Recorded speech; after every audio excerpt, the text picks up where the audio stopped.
You can say good morning back. It's okay. We're going to have a roll call, please. Thank you, Chair Bohn. We'll start with you. Here, and I'd like to announce that Supervisor Madrone will not be in attendance today. Thank you. Supervisor Bushnell? Good morning. Supervisor Wilson? Present. And Supervisor Arroyo? Here. Thank you. Can we salute our great flag, please? I pledge allegiance to the flag of the United States of America and to the republic for which it stands, one nation, under God, indivisible, with liberty and justice for all.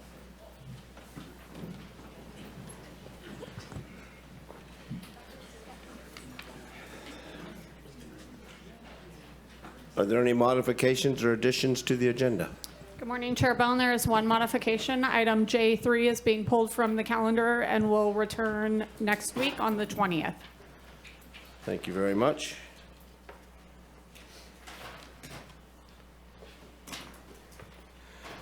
Any discussion before we go to public comment on the consent calendar?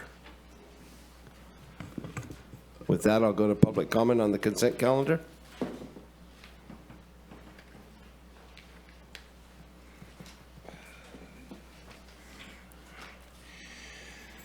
Oh, Kent Sawatsky, I have to look and see. I think it's 21 and 22, Alicia, here.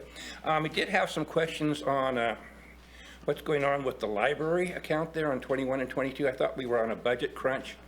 It looks like we're expanding the hours from 37.5 to 40 as far as payroll goes.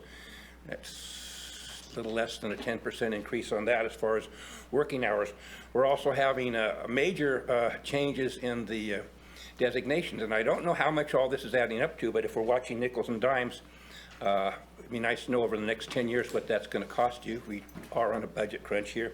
Some of these things go through on consent. Maybe it's all fine and not costing us, but I cannot see how increasing people's hours by shy of 10% cannot cost us more money. And then every time we take these different designations and we move them up, there's usually pay increases involved there. So I don't know, maybe you guys have some ideas on that one, but those of us, the public, are watching. You know, we say we don't want to have other budget concerns going and spending more money, but this looks like a major one going through without, on consent without comment. So thank you for the opportunity to speak on that particular topic today.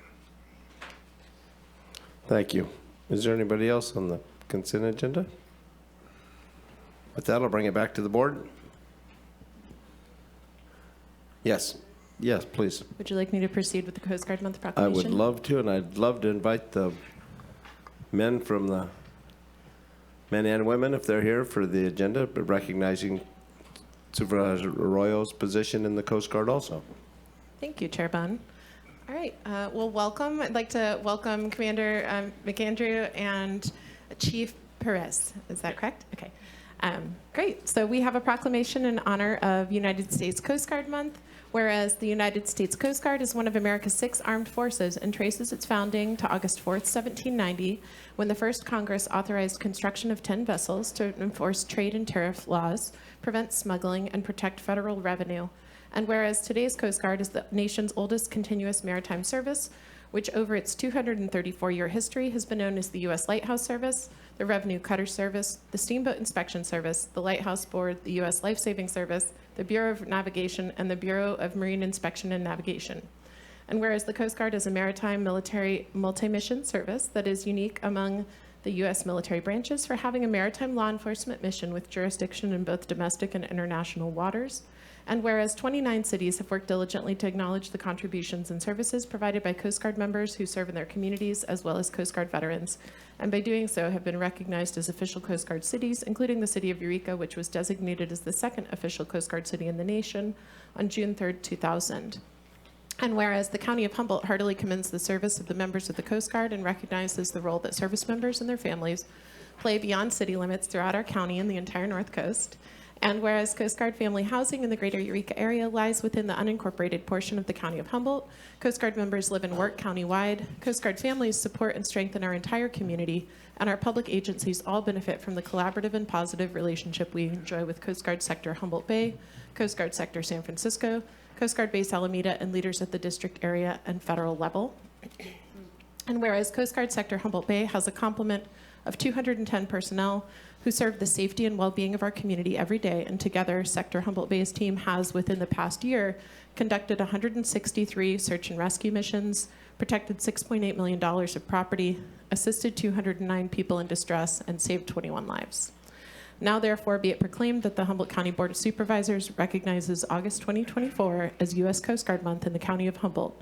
We honor and recognize the many contributions of the Coast Guard to our community and encourage all residents to acknowledge and uplift the meaningful service and sacrifice of the U.S. Coast Guard.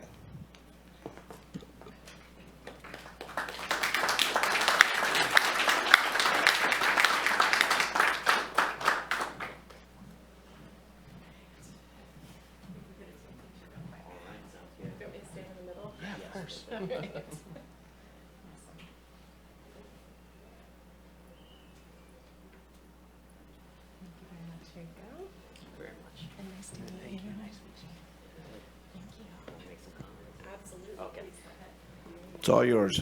All right. Scribbled some notes here. On behalf of Captain Scott Powers, the sector commander, and our entire Coast Guard community here, I want to say thank you. It is an honor and privilege to be able to serve this community. I want to thank the board members for recognizing this and the leadership to do so. Really appreciate that, and especially the people of Humboldt. It is incredible to be here and to be part of this. And when I think of this, I think of community. There's just so much community here, and we rely on the community. We rely on this community that we're part of and the service to it. This is our community, is how we feel. We feel that as Coast Guard members that we are part of this community. We are residents of Humboldt, and we are citizens here. We have around 200 service members and their families that call Humboldt home. Our kids go to the same schools. We go to the same grocery stores. We cheer on the crabs. And, we explore this area, rain or shine. I've had nearly 2 decades of service, and this has to be the friendliest and most welcoming community that I have ever lived in. So I thank you for that. I thank you for embracing your Coast Guard families. It is not easy moving every 3 to 4 years, uprooting your whole family and then try to plug in. But this community does a great job of doing that and welcoming us, and I thank you for that. Unlike our service members, your Coast Guard has been here since the late 1800s. It has been guarding the Lost Coast and saving lives ever since. We've gone up and down over the times, but certainly we've continued to protect Del Norte, Humboldt, and Mendocino, as well as inland all the way to the state line in Nevada. We have 3 helicopters, those orange ones flying around. Encourage you to wave at them when they fly by. We'll wave back. We have 5 surf boats that'll crash through that surf to go out and get people that are in distress. We also have teams that inspect and maintain your waterways here and throughout the multiple counties and all the commercial activities here, ensuring that we have safe waterways and that we have safe and effective fisheries. I know this is not lost on you as you proclaim Coast Guard Month, and we appreciate that. And the city of Eureka celebrates 24 years as a Coast Guard city, and the second in the county, or the country, as was called out before. So thank you very, very much for that. And the entire Coast Guard itself is about the size of the greater Eureka population, around 45,000 people. And with those 45,000 people, we're called to serve the nation, guarding the coastline up and down the eastern and western seaboards, Alaska, Hawaii, Puerto Rico, Gulf of Mexico, as well as our inland lakes and rivers. We also have Coast Guard members stationed all around the world in different places, Japan, Malaysia, Sri Lanka, all over the place. And that's with 45,000 people. The people I work with are selfless servants. They willingly signed up to serve the people of the United States, to serve this community. I am continually humbled by the people that I work with, the incredible drive and motivation they have to serve, and the incredible work that they accomplish as a team. You heard the search and rescue cases that happen. That's not just one person. That's an incredible team that works day in and day out to make that happen. I want to let you know that the Coast Guard is hiring. So if you're interested in joining this incredible team, please let us know. We'll be happy to have you. Thank you once again for this honor and celebrating the Coast Guard, its members, and its families this month. It feels good to be wanted, to be welcomed, and to be celebrated. Thank you, and Semper Paratus. Thank you. Supervisor Arroyo. Oh, I I think you said it all, but I will just say it's been great to have a relationship with Sector Humboldt Bay Command staff and get to know you all. I just genuinely appreciate how engaged you all have been in the local community, and it really, that relationship is a really positive one and really productive. And as a coastie myself, it's always great to see just awesome, dynamic folks who really want to be a part of the community in addition to doing all the work that you have to do as part of your job. So thank you, and it makes me very proud to be in the same service as y'all. Thank you very much. Supervisor Bushnell. Thank you. Thank you to Natalie, or Supervisor Arroyo, for bringing this. I want to say we have some rugged coastlines from Del Norte down to Fort Bragg area, Shelter Cove being in my district and also where I've grown up. Coast Guard's out there, it seems like every other week, whether it's getting somebody off the Lost Coast Trail or rescuing somebody off the treacherous beaches or out in the ocean. I really appreciate what the Coast Guard does. Also, last year, I think it was last year or the year before, when we had that tremendous snowstorm, the Coast Guard was more than willing to help and help inland with cows, not your everyday thing that you guys do. And I appreciate that as well. Oftentimes the Coast Guard will come out and do maneuvers out along Shelter Cove, and the community out there just loves you guys and all that you bring and all the rescues you've done and sacrifices to out there. It's there's been some accidents out there, and so we, as community of Humboldt, just appreciate you guys so much. Thank you.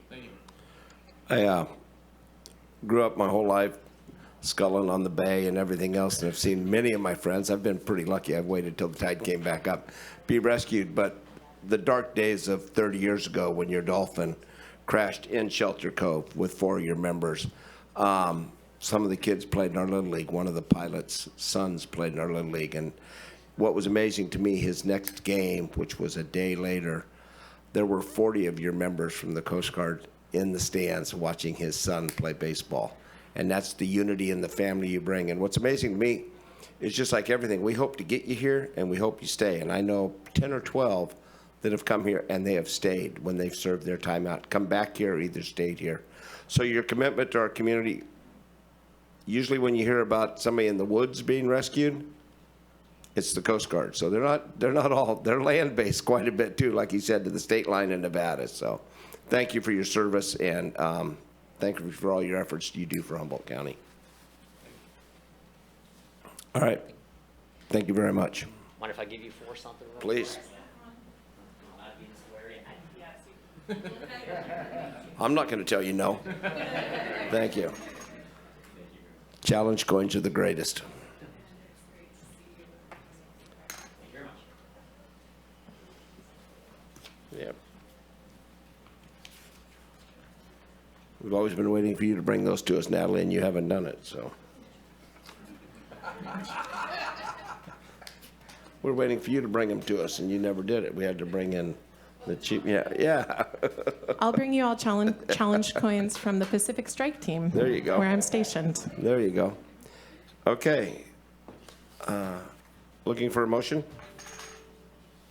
I'll make a motion to approve the consent calendar. I'll second. It's been moved and seconded. All votes will be a roll call vote today? Or, excuse me, they don't need to be a roll call vote, excuse me, but we're going to do a roll call They vote will be because, because yes. it's not working. Chair Bohn, Yes. Supervisor Bushnell, Yes. Supervisor Wilson, Affirmative. and Supervisor Arroyo. Yes. Thank you. Motion carries Okay. 4-0. We're going to go, because of the way things are wonky a little bit here, but we will go to anything that is not on the consent calendar, public comment.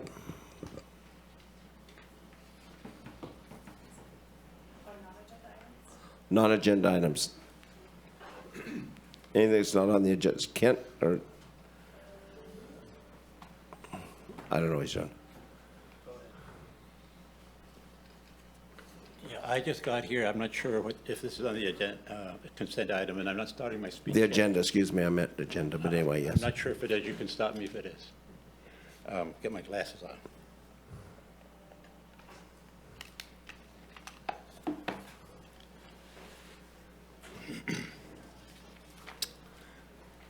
The Independent Eureka Police Oversight Group, the OIR group. That's going to be coming up. It will? Wonderful. The oversight, yeah, that'll be coming up with the sheriffs, so.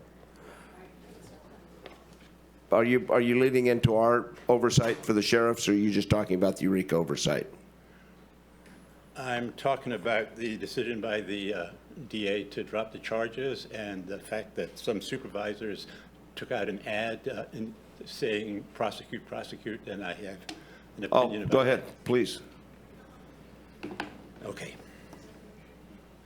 The Independent Eureka Police Oversight Group, the OIR group, assessed that the Cal Poly Humboldt administration's heavy-handed response to the student sit-in at Siemens Hall was regrettably deficient. As a result, Humboldt DA Stacy Eads decided not to prosecute the students who occupied Siemens Hall in an effort to get the Cal Poly administration to divest from involvement with Israel as it carries out what the International Court of Justice called plausible genocide of Palestinians in Gaza. The Israeli military has massacred over 100,000 Palestinians with U.S.-made weapons paid for with our tax dollars. Regrettably deficient also applies to the local politicians and others who took out an ad in the June 6 North Coast Journal praising Cal Poly's president, Tom Jackson's crackdown as doing a great job. Headed up by Rex Bohn, Michelle Bushnell, and Sheriff William Hansel, these law and order advocates called for, quote, any professors or students that cause damage to the university to be held accountable and all who cause damage to be prosecuted to the full extent of the law. I call this group the Down with Graffiti, Up with Genocide gang. The OIR group vindicated the students' actions as initially being peaceful and becoming confrontational only after the university called in the police.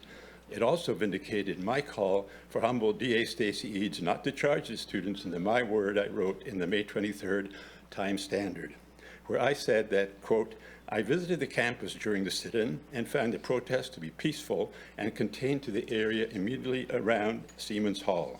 The rest of the campus, 99%, was undisturbed and had no student protest presence.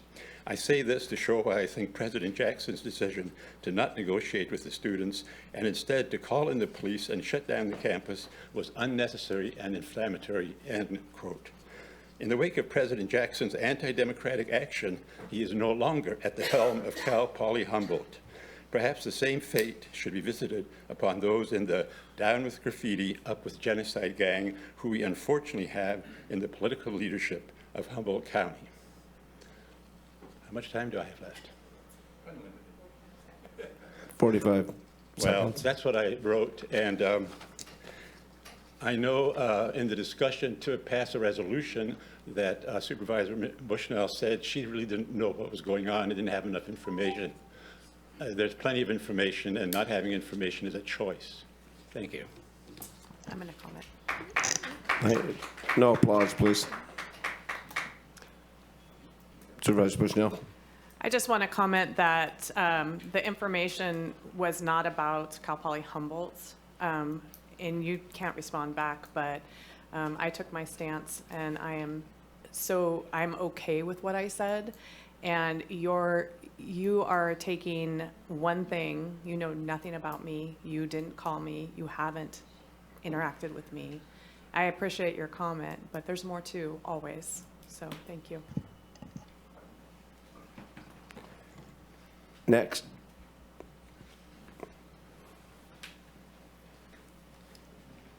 Hello, everyone. My name is Ethan Pena. I'm a member of Eureka FFA. The FFA is a national, co-curricular, and student-led organization that strives to educate students on leadership and agriculture.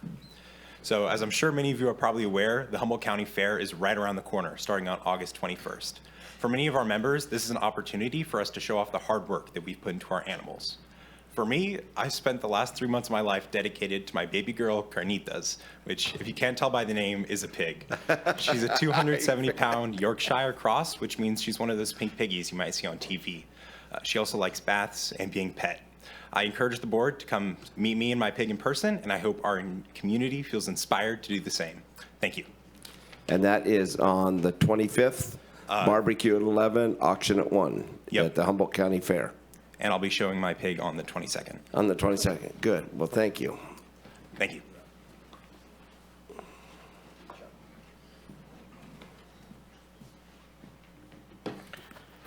Chair Bohn and Board of Supervisors. Looks familiar. Cody Ruggets, Director of Aviation. Just wanted to take a couple minutes and say thanks. First, I'll apologize. I don't normally address you all in such casual attire, but heading back out to the airfield to help finish cleanup and tear down after our inaugural 2024 Rumble Over the Redwoods.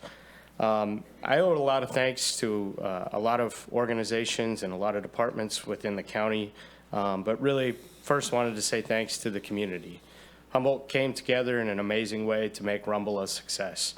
The volunteers, the sponsors, and just the almost 8,900 people that showed up of our original estimates. We're still fine-tuning and digging into those the data points, but our estimate is almost 8,900 in attendance over the two-day event. I have received 3 or 4 emails of concerns regarding Rumble, primarily surrounding a small grass fire of approximately 5 acres that occurred from our pyrotechnics display on Saturday. Earlier in the week, our fire marshal and fire chief for Arcata Fire inspected the pyrotechnics field and had no concerns, nor did any of the 5 emergency responding agencies that we had pre-staged at the event have any concerns whatsoever when the small grass fire started on Saturday. It was in no way at risk of going out of control at any time, and I can tell you that factually because I was part of the show control team and in radio communication with all of the emergency responders, none of which even had an elevated concern in their voice as we were talking. The event was special in a way the public didn't even recognize. We had some of the best professional airshow acts and pilots that participated in Rumble. Many of these performers have done several hundred air shows over their career, including the biggest air shows in the world. At our Sunday morning safety briefing, which we did every day, Friday, Saturday, and Sunday, most of these performers came up to me personally to thank me for the welcoming nature and sincere enthusiasm the crowd showed to them on Saturdays. Comments like, "This was the best first-year air show I've ever been a part of," and "Thank your crowd and community very much. We felt the energy." This air show was put on with a ton of help from many departments internal and several organizations external to the county. Thank you, CAO Hayes, Assistant CAO Clower, County Counsel Miles, HR Director Zach Ohannon, Risk Manager Amanda Phillips, Sheriff Hansel, John Ford, Connie Beck, and their teams.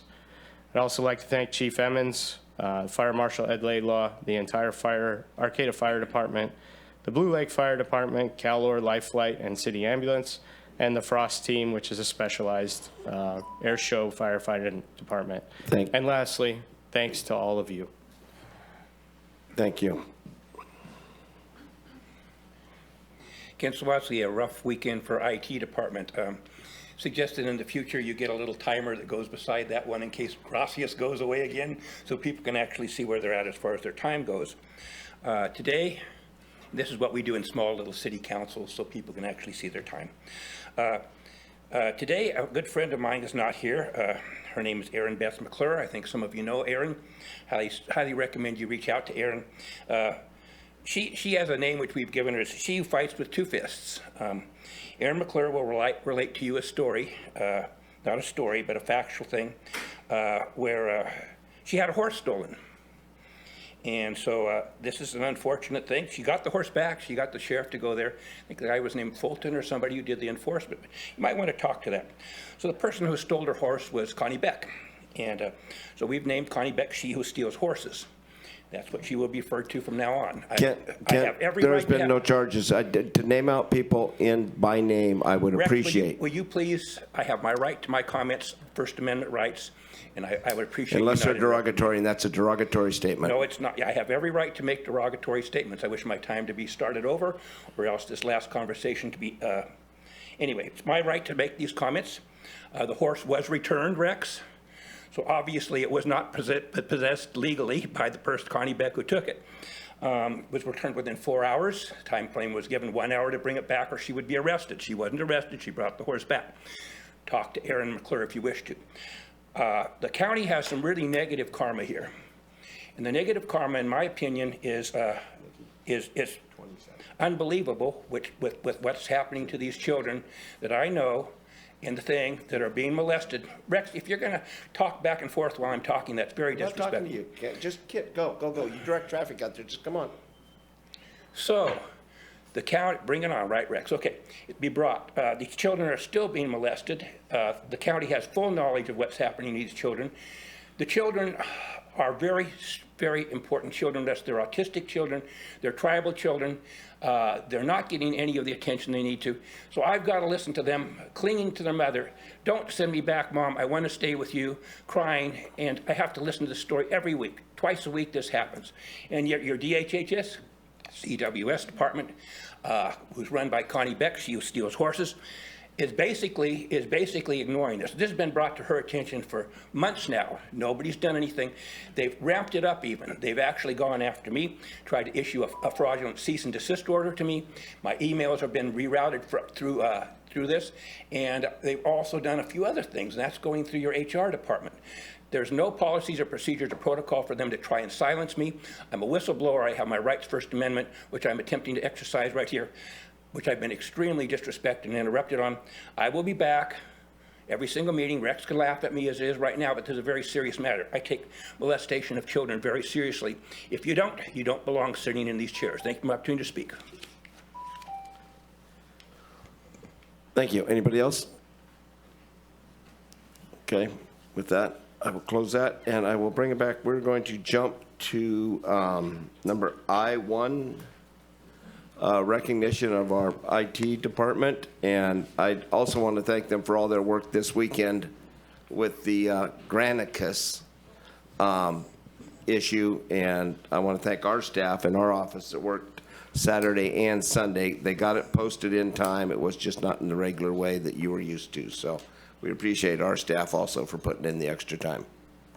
So with this, I will turn this over to our CAO.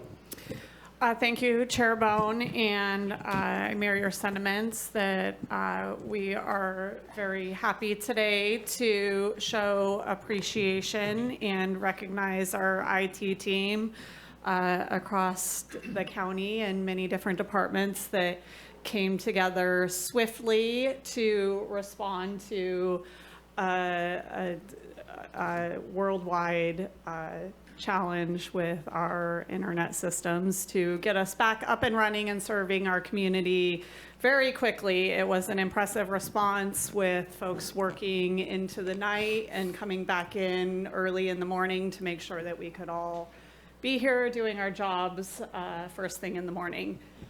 So we have a number of certificates here. I will call you all out. You can come up right up here with your certificate. If you'll hang out so that we can get a picture, we would appreciate it. And for anybody not here, we will pass it off to your department head. So we'll start first with the district attorney group. We've got Tom Pinto, the Deputy Information Systems Analyst. No Tom today. And Stacy will accept in his absence. It's just like the Oscars. And we have Adrian Ratcliffe with Administrative Analyst in the District Attorney's Office. Thank you, Adrian. Moving on to the Department of Child Support Adrian, Services. Yeah, Yes, stay right up here. Thank you, Adrian. photo. We've got Daryl Klein with Information Services Supervisor. Ryan Watts, Information Systems Analyst. And Joanna Hawley-Jones, Information Systems Analyst. Do we have any of them here? I think they're all keeping the place running while we do this. We do need some IT folks out there working.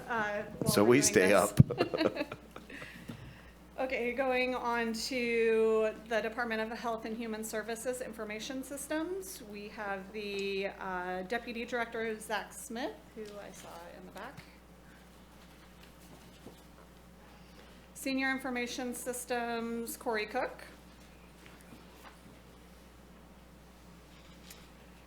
Department Information Systems Supervisor, Candace Moore. Department Information Systems Analyst 2, Aaron Tressler. We were doing pretty good there for a minute online, but Department Information Systems Analyst 2, Lisa McNiff. Department Information System Technician Joe Lonberger. Department Information System Technician Vanja Venezia. Excuse me if I butcher names as well. Vanya? Okay, thank you.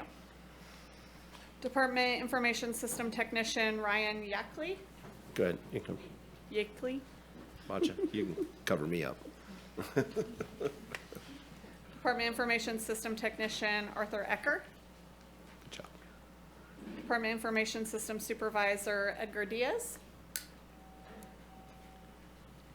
Department Information System Analyst 2 Nathan Vey. Department Information System Analyst 2 Patricia Houston.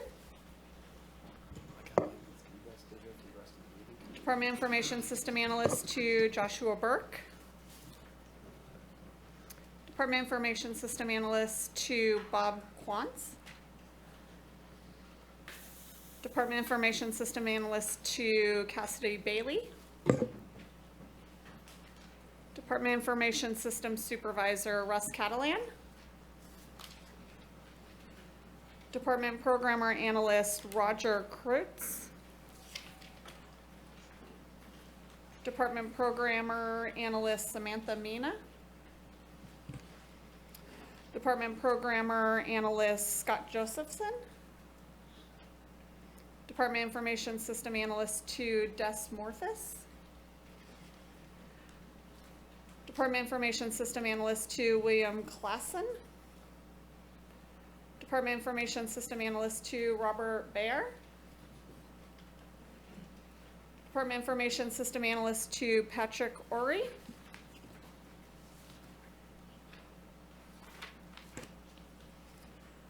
Department Information System Analyst 2 Matt Reinke.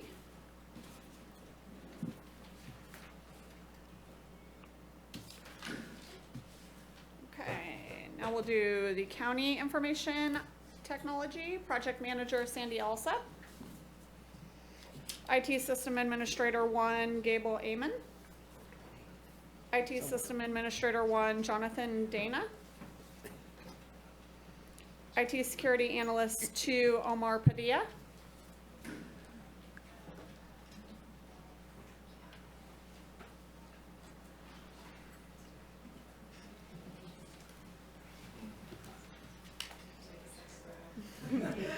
IT System Supervisor Tyson Sanchez. IT Applications Analyst 2 Michael Toliker.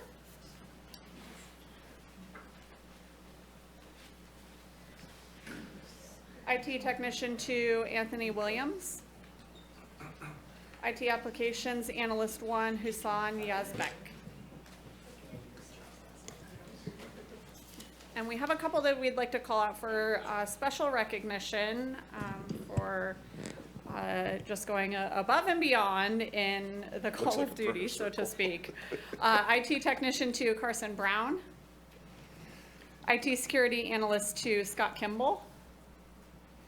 Information Technology Director Scott Irving. IT Technician 2 Jesse Reed.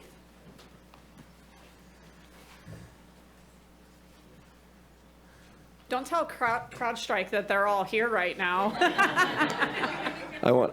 Is that it? No, we got a couple more. All right. IT Technician 2 Jesse Reed. IT System Supervisor Ulf Ingert. And last but certainly not least, IT Technician 2 Shur Yang. Excuse me, do we have one for Jason Perry Mueller? He's with DHHS. He definitely contributed. Did I skip? We also have Greg. Call them up and we Yes, will Greg get them to Acosta. them. You bet. Yes, You guys And know thank who's, you. Yeah. Jason, come on, sir. you're not forgotten, you just got, There were a lot of names. we lost you in the IT shutdown. We're sorry, okay?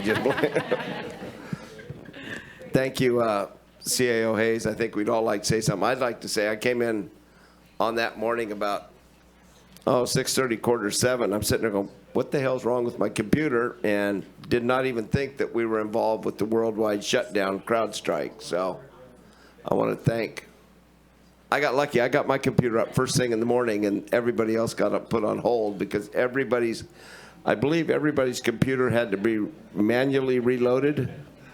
CAO Hayes, didn't all the computers have to be manually reloaded? Not all of them, but But a large portion of them, yeah, had to be physically touched from the hinterlands of Humboldt. So, yeah, we had folks going out to Willow Creek and Garberville and all over the place. I know for a fact the hours that they put in, and I know the efforts were made. And for me, being here 12 years and everything else, a lot of these people, we see Tyson, we see a few of them, but we certainly appreciate everything you guys do. Yeah.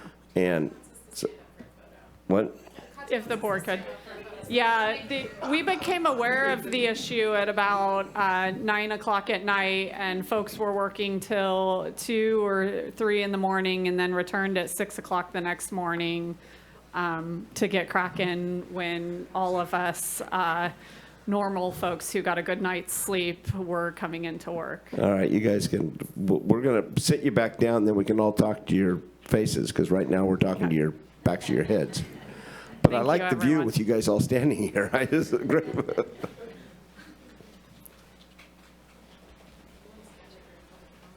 Exactly. Yeah. Anyway, your efforts did not go, Scott, Tyson, all you guys, the whole crew did not go unnoticed, because with the world shut down because of CrowdStrike, little Humboldt was back up and running very quickly because of the expertise we have in our IT departments across the board. So, and you just heard, you got to see a lot of, you guys make everything go around. We don't do nothing. If we're shut down, we can't do nothing. So, Supervisor Arroyo? I'll just add to that and saying, the response that all of you participated in gave me immense faith in the work that we're able to perform under duress, and how much it takes to keep the county running.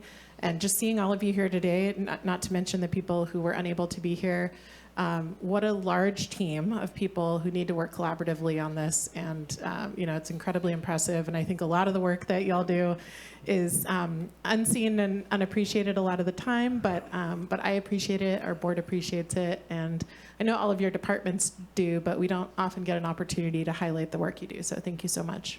Supervisor Bushnell?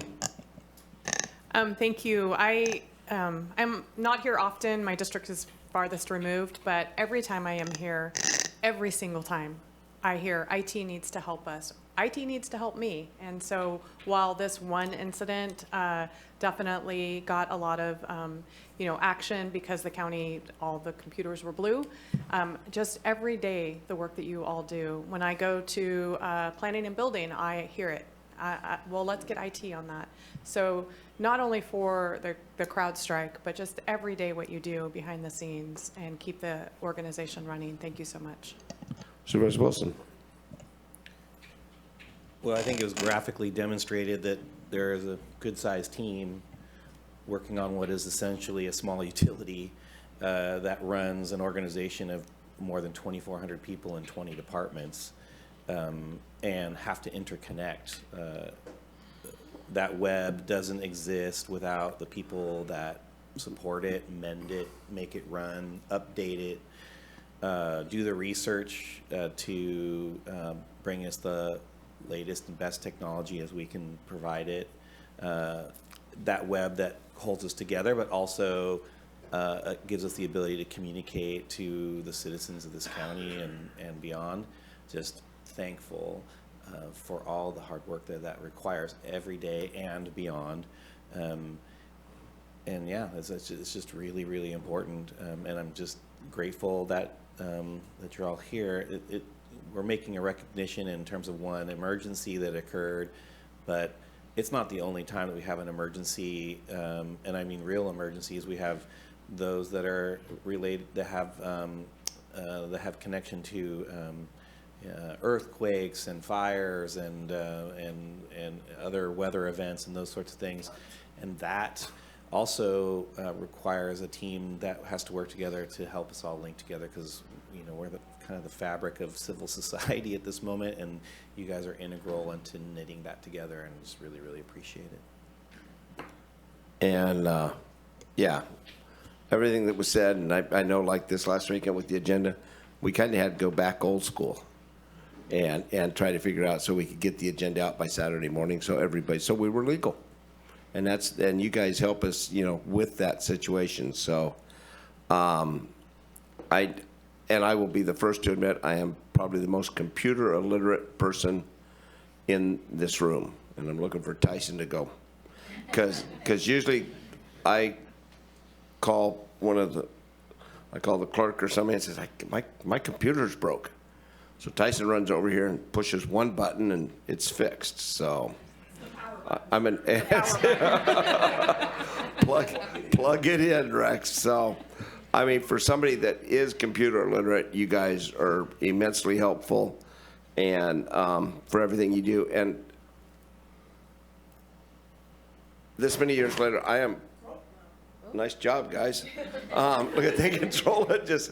But the idea that it takes a major worldwide event to recognize you is our problem. As Supervisor Wilson said, you're part of a team of 2,420 departments, and we could spend every day recognizing everybody that does this work for Humboldt.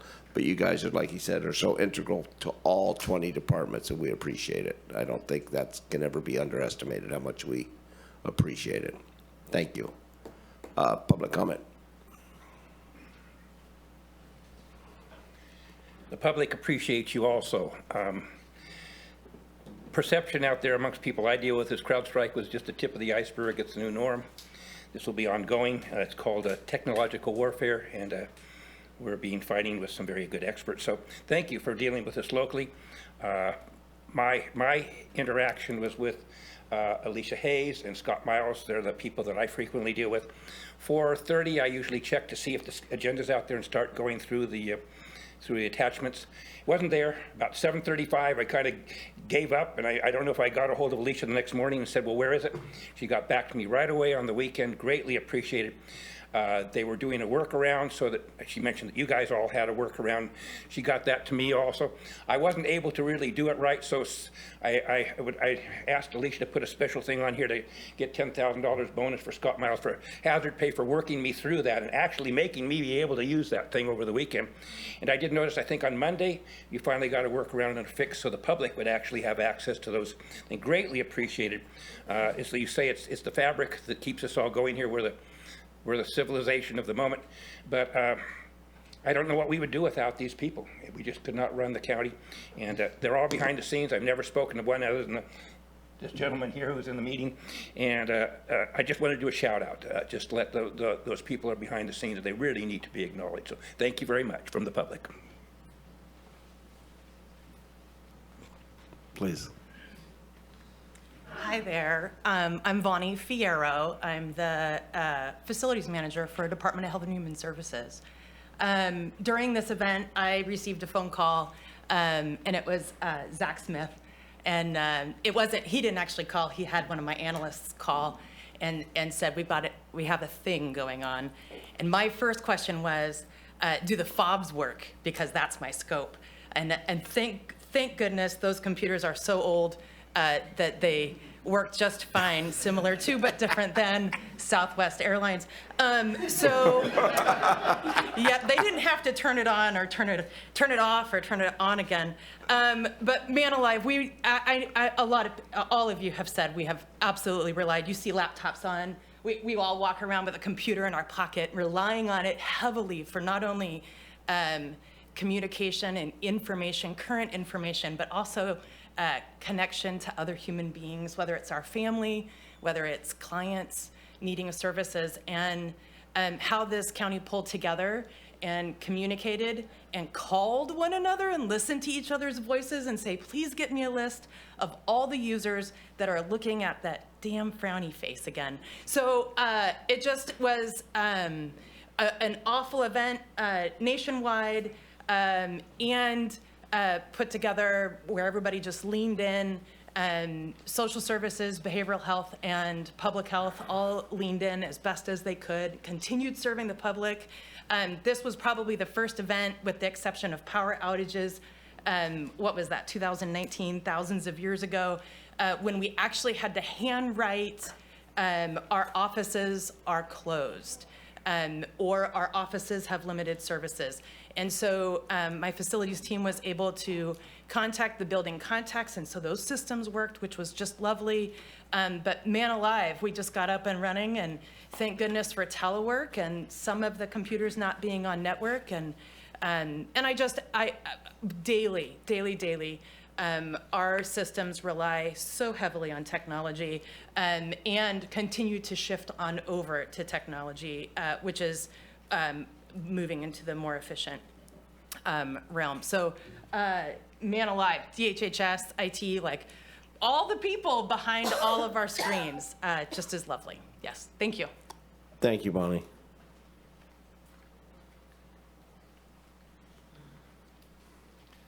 Hi, Scott Irving, IT Division Director. I just wanted to thank your board for recognizing our teams, and this CrowdStrike outage was essentially for us like the Super Bowl, and I think, you know, between DHHSIS, County IT, DA, and DCSS, we killed it. So, you know, a lot of the departments didn't even know. That didn't affect their ability to serve the public because we had them up and running before they even started serving the public on that Friday. So I just want to express my gratitude to my team and Zach's team and our ability to work together, coordinate, and execute. So thank you.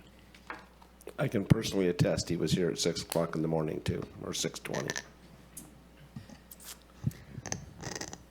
Supervisor Bushnell? Oh. Thank you. I have caller 9334 on the line. *6 to unmute, and you'll have 3 minutes, please.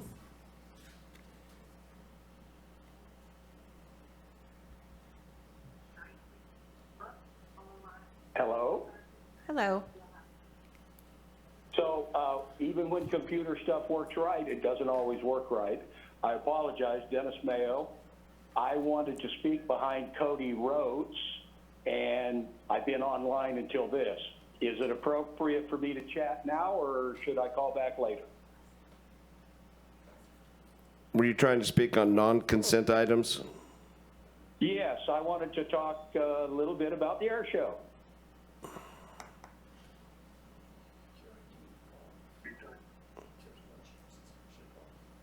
Go ahead. So I was hoping to get on when Cody was on. This is Dennis Mayo from McKinleyville, and I'm the president of the McKinleyville Rodeo Association Arena.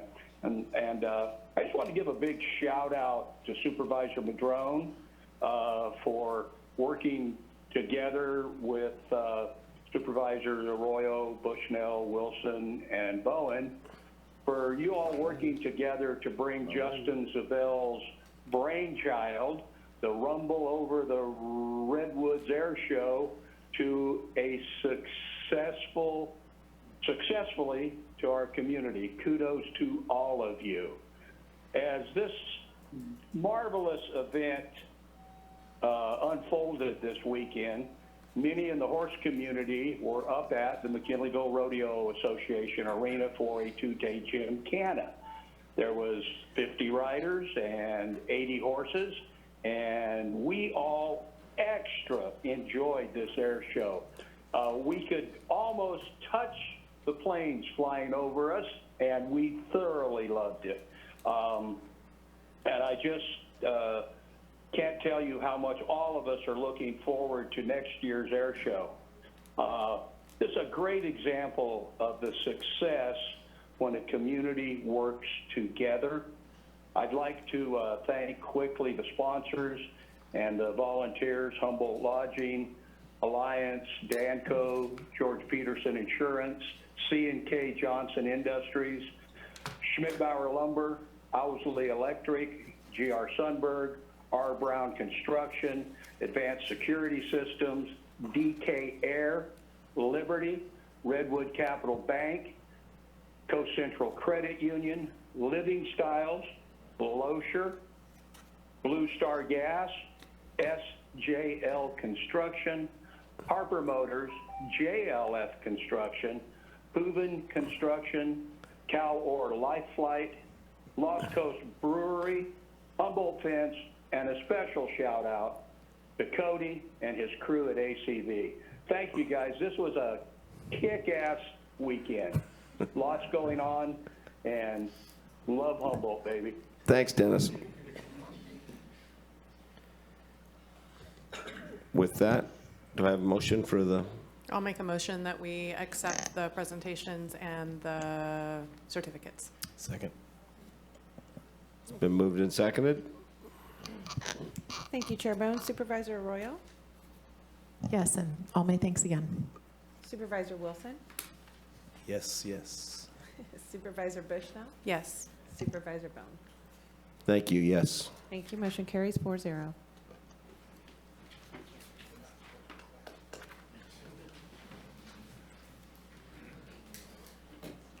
Chair Bohn. I'll take a 5-minute break so we can let you, sorry, you guys have to go back to work now. You can't enjoy this all day. Thanks, everyone.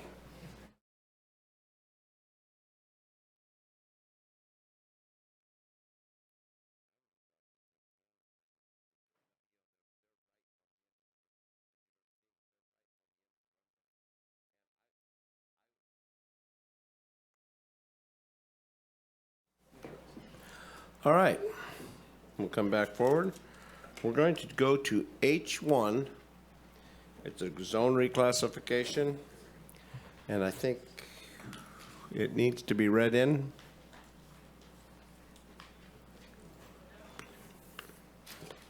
Thank you, Chair Bohn.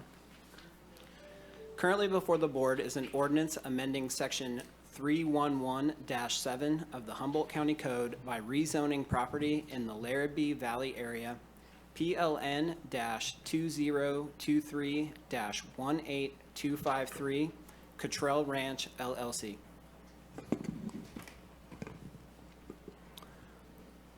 Mr. Ford. Thank you, Chair Bohn. Good morning. Good morning, Board of Supervisors. John Ford with the Planning and Building Department to request a zone change to change zoning from AE with a minimum lot size of 160 to TPZ. I've shared my screen to just basically give you an overview of where it is. We can give a much larger presentation on this if you'd like, but I was just going to give you a 2-minute version. This is in the upper left-hand corner, that's Bridgeville. The red line you see is Highway 36. The area in the buff color you see there is the location of the Cottrell Ranch holding, and I didn't mean to do that. And then what they are proposing to do is basically to change the areas that are AE within those pieces of property, and those are the lighter colored, the light green, to TPZ. The TPZ properties would obviously remain TPZ, and the U would go to TPZ. So it would, of approximately 3,000 acres, this would change about 1,500 acres from AE to TPZ. We can give you a much more detailed presentation on that if you'd like, or we're happy to answer any questions. And this is they have a total holdings of what, 25,000 acres? Is about 10 to 15% that they're? Yes. Okay. This is a public hearing? Yes. I just want to disclose that I wrote a letter. This is in my district, and when they were going through the process, I wrote a letter to, I believe, CAL FIRE, one of them. So.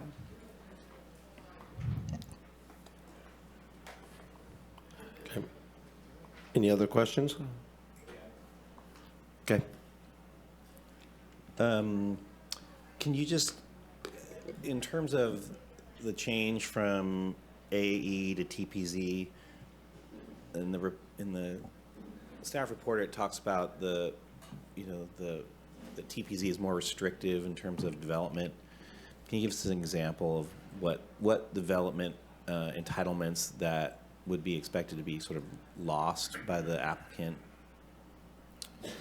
So TPZ is actually a state kind of initiated a program to allow property owners to maintain their property for timberland purposes, for commercial timberland purposes, really restricting it to timber harvesting operations. So nothing can be done there that would result in a loss of timberland. Except for residential development. They could do a 3-acre conversion, yes. Okay. But in terms of wholesale loss of timberland, new development, no, they couldn't do that. But in AE, what would be a reasonable expectation about what that wholesale loss of timberland for conversion would be in terms of a development? Like what, in realistic terms, I mean, every one of these parcels, we're not talking about consolidating parcels. So every one of those parcels still has an entitlement to residential development plus an ADU. So that's pretty significant. And so I just kind of wondering I also, read in the report that basically we're expecting an annual loss of revenue of $14,000 a year or more, which over 10 years is $140,000. And so to what benefit is it to the county for, in exchange for that? I think the incentive here is to maintain property in timberland production. Okay. That historically has been the effort. One of the other losses that there would be the ability to cultivate cannabis. Mm-hmm. Not that the property owner's intending to do that, but in TPZ, that's something that would not be allowed as a new effort. Okay, I appreciate and then is this an area that is within a fire district? It is outside of fire district. Outside of fire district. Okay, thank you, appreciate it. I think in the staff report, the $14,000 a year difference is expected to be offset with timber tax yield, right? We did mention that. We Yeah. don't have an absolute equation on that to show what the difference would be, but. Yeah. And just for whatever, I question that because if it's going to be managed for timber, it can be managed for timber under AE, correct? It could be, yes. Yeah. Okay, thank you. Supervisor Bushnell? Thank you. And if I missed it, I apologize, but this is not in Williamson Act? No. No. So, okay. All right. That was my only question.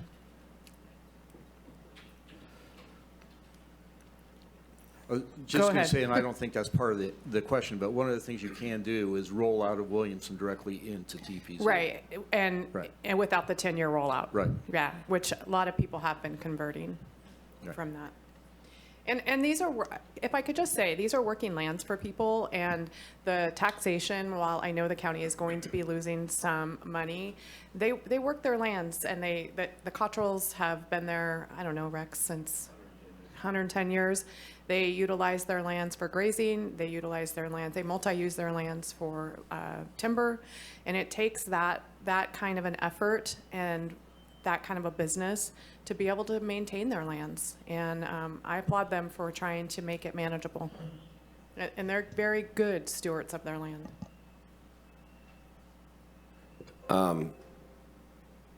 Yeah, and the Forestry Review Committee looked at this and had a hearing, and what was their vote? It was unanimous? It was unanimous. Okay, and the Planning Commission? Unanimous. Okay, that's why we have these committees, to help us out on this. Okay, we'll bring it back to the board. Public comment? I'm gonna get public comment. Public, for all the reasons mentioned, support staff recommendation on this. I think it's imperative that more restrictions be put on our resource land rather than less. My understanding of AE is that you could have much higher density of residential use there. You could have farmer housing. You could have 60 or 80 people living on that with their impacts. So to protect this as being, I guess you'd call me a closet environmentalist, although that's a misnomer. I am an environmentalist. I'd strongly recommend doing this. And I also would like to thank John Ford for his short presentations on these things. a lot of times with unanimous support from all of our other commissions and committees. I think this is a slam dunk, and thank you for moving forward with this. The stewards of the land deserve some thanks, and these people deserve thanks, and thank you for not interfering with their ability to do this. Seeing anybody online? Nobody online? I'll bring it back to the board. I'll make a motion for staff recommendations. I'll second. Supervisor Rowe? I just have a quick question. In the staff report, it mentions timber production and conservation, but I didn't see if there were any existing conservation easements, or has that been expressed within here? I don't think there is an existing conservation easement on the property. The agent for the property owner may be on the phone. I think there may be some plans to go in that direction, and this is a step in that process, although it's somewhat speculative. Okay, I just saw that it was noted in the staff report and thought, if there was any information about that, I'd be receptive, but. There is a caller online. If you'd like to hit *6. Correct. It's 7817, *6 to unmute. 7817 if you'd like to speak. No, 7816. it's 17. *6 to unmute, 7817. There you go. Oh, hello. This is Nick Robinson. I'm representing Chris Carroll. Worked on this rezone, and I just wanted to clarify that yes, there is a conservation easement in development for this property. So just to answer that question. Win-win. Can I ask a question from you? Please. Nick, or Mr. Robinson, can you disclose what organization that the conservation easement is being negotiated with? I believe it's CAL FIRE. Okay. And can you give an understanding of what, why this would be in CAL FIRE's best interest to, or like what is it about that conservation easement that CAL FIRE holds? Because I've not heard of a CAL FIRE conservation easement before.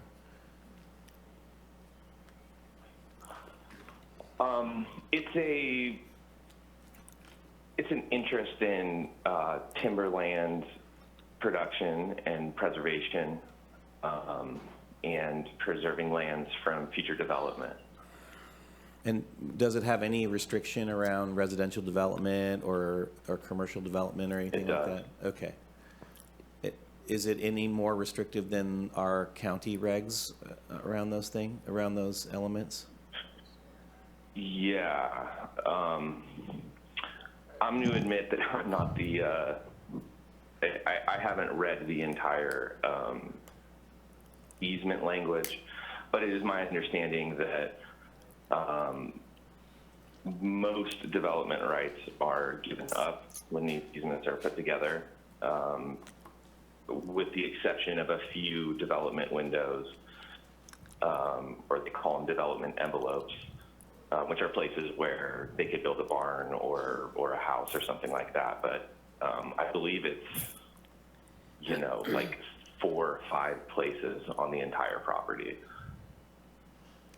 Okay. So rather than, all of the parcels having, an entitlement to structures or whatnot, it's limited to planned places. Okay. And is these the development windows are typically just like, Can I, go ahead. Chair?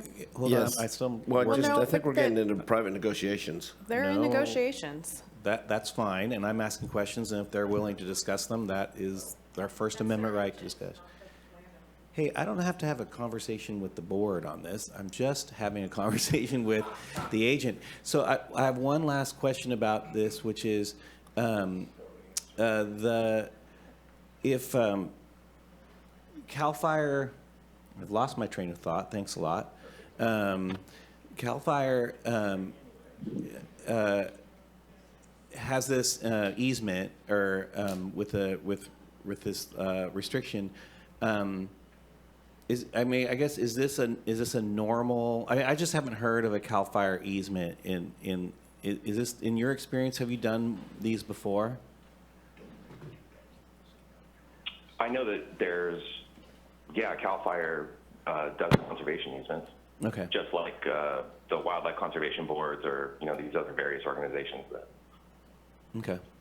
Well, I appreciate that. I mean, it's good information. I think it's good information to have that this is moving in that direction because we are, there is an exchange occurring here, which is, the property tax value, which is, for the public benefit. And so it's good in our analysis to know what that exchange really entitles and what that really means. And I think this does move me in the direction of thinking that this is something of a, has a, positive outcome, knowing that in that exchange that we're moving in the direction of actually really restricting those types of development on this property. And so I really appreciate that that information. I'm hoping that we'll have to go on a little bit of trust that's what's happening, and I think we can do that. And I look forward to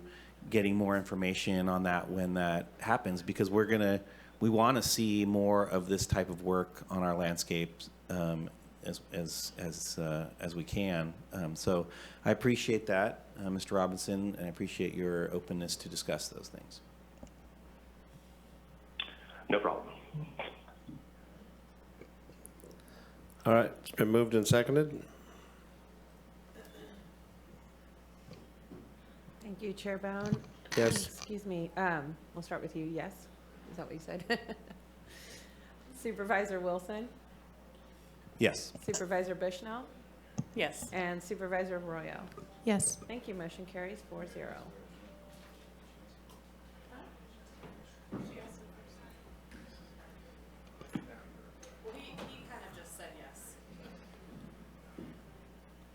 All right, let's,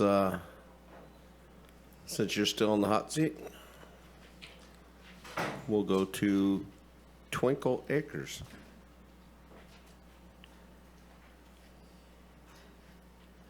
Which I'm trying to find right now, sorry. And this is also a public hearing. No, it's not. This is a... This is a departmental report. Yeah. Normally, we put these on consent, but given the fact that we're not recommending approval of it, we put it on for discussion. And then I will give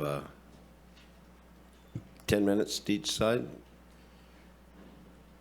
Sure. I don't think we'll take 10 minutes. Okay. You have up to one person? Yeah. And they can defer their 10 minutes, they're partial to somebody else if they want. Sure. All right. Take it away. This will be...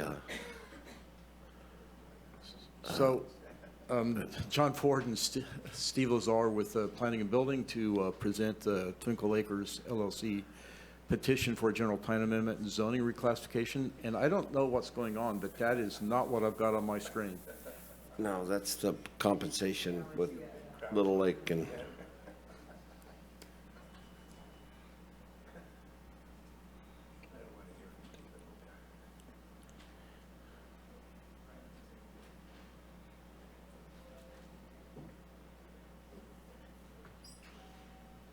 Steve Lazar, the sign planner for this project. I'm going to go through a brief presentation to kind of give an overview of what's being proposed. So Twinkle Acres is the applicant.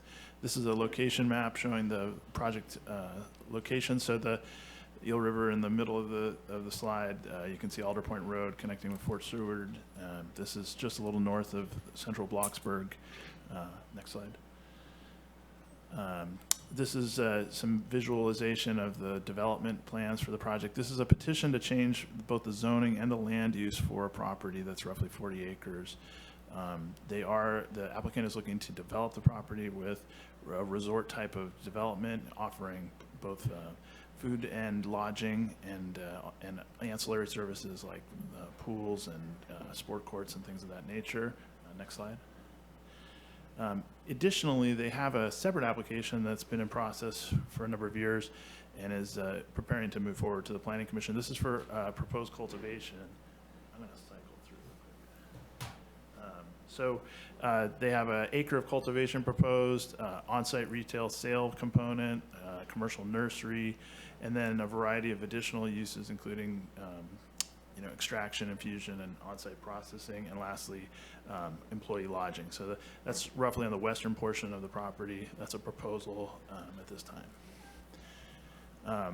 The application that we're talking about today would be related to the resort-type development, which is on the east side of the parcel, and that's where we see in the orange lodging accommodations that they envision. Guest accommodations that I was mentioning earlier would be the gray, and then the blue would be potentially a restaurant and public space in the future. Can I interrupt really quick? Sure. I'm sorry. Where exactly is it located? I'm going to show you that right now. Okay. Okay. So back to the vicinity map. When we zoom in to the area we're talking about in Bloxburg, this will give you a little more perspective. So where Central Bloxburg would be down in the bottom of the screen where the Cemetery Road and Church Road intersect. To the north on Alder Point Road, northeast, is the project location. So, close to the community of Bloxburg, but certainly a rural location. Does that help? Well, I think it touches my property, so I might have to recuse. It's close. Looking through the land use and zoning maps for a moment.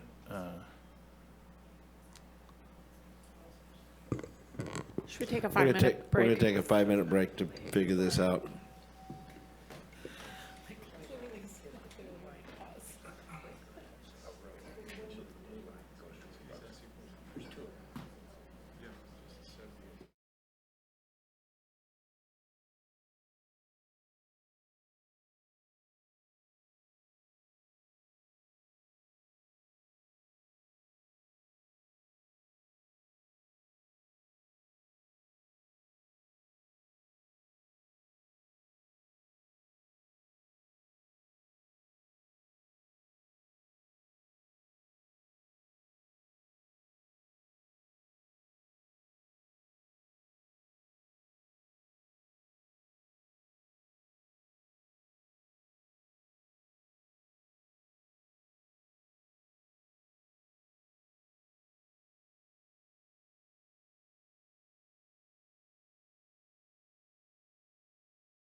So thank you.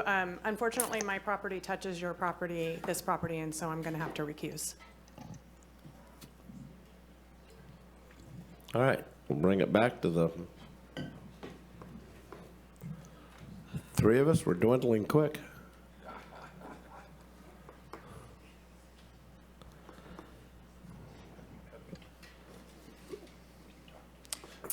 Okay, thank you. I'm going to move on to.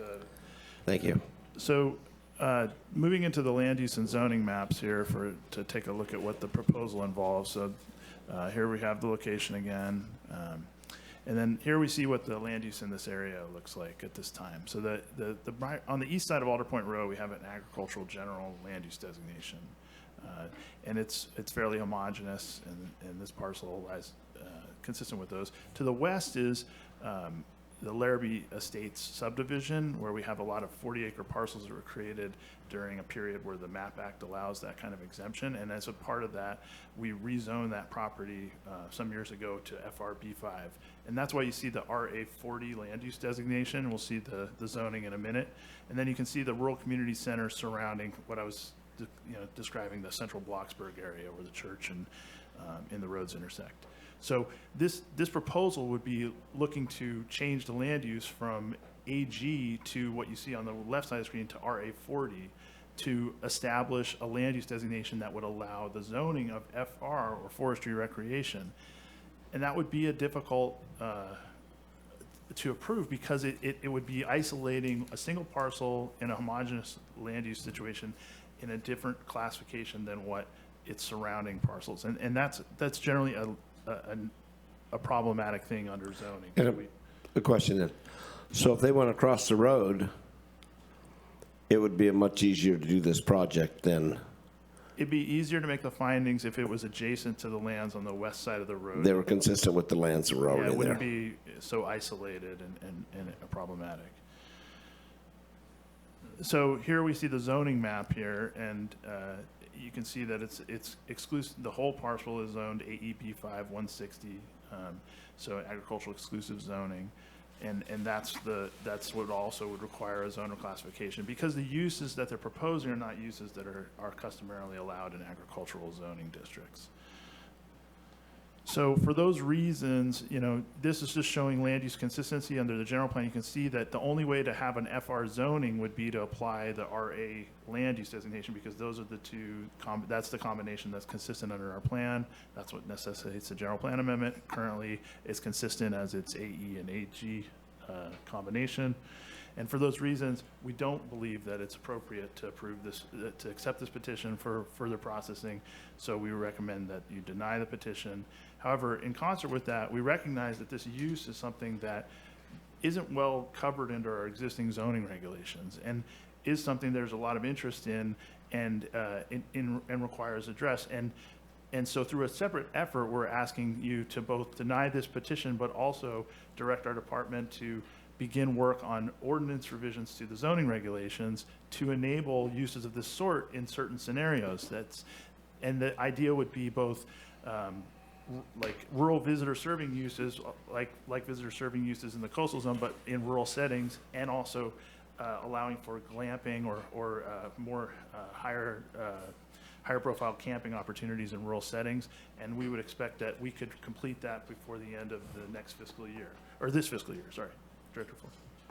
Oh, okay. And so I have the obligatory, you could accept the petition. That is an alternative to this recommendation we're making. However, if you do choose that pathway, we would recommend that you make sure to address some of the issues. And I want to point out that the principal issues, besides the spot zoning issue, which is a public interest issue, the other is there's no net loss provisions in our land use regulations and our zoning that were implied in 2017 during the general plan update, to where when you rezone land out of AE, you have to either offset that rezoning through rezoning land that's not currently protected for agriculture into agricultural zoning, or do things like remove non-agricultural compatible development on parcels of equivalent acreage. So there's a lot of, we try to discourage that type of activity, and this would definitely fly in the face of that. And so those are the things that we think if you choose to move this route, be aware that those are findings that you'll need to address. So that's my last slide. I'll end it there. Great. I'll bring it back to the board. Supervisor Wilson.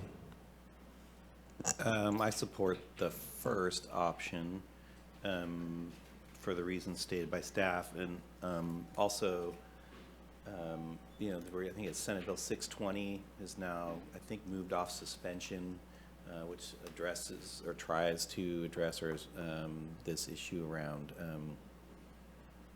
do you want to call it, glamping or whatever it is. There are concerns around 620 and this issue in terms of sort of broad land use planning issues around public safety and those other things. I forgot to ask this question, which is this within a fire district? Cal Fire. No. Yeah, in a high fire zone, not in a fire district. I am gonna say that just makes all kinds of alarm bells go off, because I don't know what the services, especially visitor services, without some kind of arrangement with local emergency personnel is something I would be very cautious about.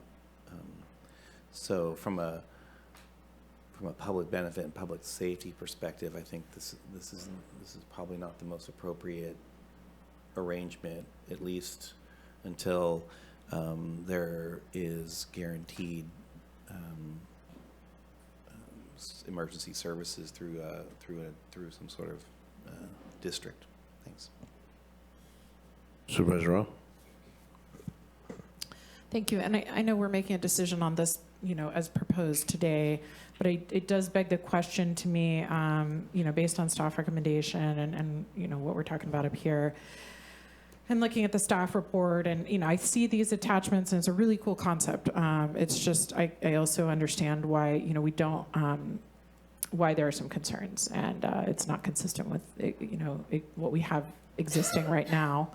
But if in the meantime we're talking about developing those guidelines for,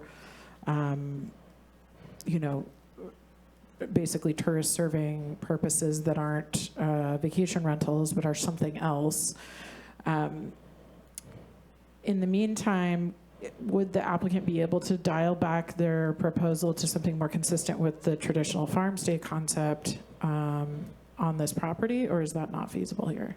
No, the applicant could absolutely pursue the acre of cultivation, and they could do a farm stay on this property. Okay, thank you. Thank you. Would a farm stay, would that consider glamping? I know those are quite popular in areas, and fire dangers, they're in areas that are, cleared, and the fire danger actually doesn't come from them, and activities out there. And basically, we talk about saving our lands, which is great, but we save them to show off to people. And I think the opportunity to show off what we're doing, I think, is the big thing, under a controlled, because otherwise people can just invite people up to camp on their property, and it can happen. This would be under a controlled environment in a cleared area, and we can sit here like we've done on certain cultivations, require them to have a fire truck or a fire trailer and things like that so they can respond immediately. That was one of the big ways when we had more logging out there, that we used to put the loggers on the fire immediately, and they never got to grow because they were there to put them out. So these things kind of show off our area, what we're trying to show off, what we have. Show them there isn't one last redwood tree, and there isn't one last, so there is some advantage to that. So I think when the glamping thing comes forward, for the people I know that are involved in it elsewhere and stuff like that, other counties, they say it's very successful without creating a full infrastructure, where they have, where much like, and it opens up housing, because then you have a less vacation rentals by owners, because they're out glamping in a situation where they would like a little bit better area to stay, but not necessarily so full-blown housing. So as long as that if they're aware of that, the way it sits now, and it's not me to call anything, but economically feasible, I'm not going to Bloxburg to swim. But I think the idea of a farm stay and glamping, I think that to come back with a different plan would work, like it's mentioned in here. So no, I'm going to let the applicant up now, and then I'm going to do public comment.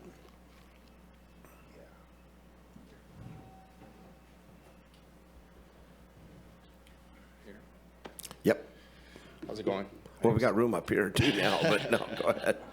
My name is Paul Mitchell. I'm the landowner. And to answer your question, the project started off as a farm stay. Been working with yeah, just a little bit more. Sorry about Speak up a little bit. the project started as a farm stay, like you had mentioned. I've been working with the county since 2024.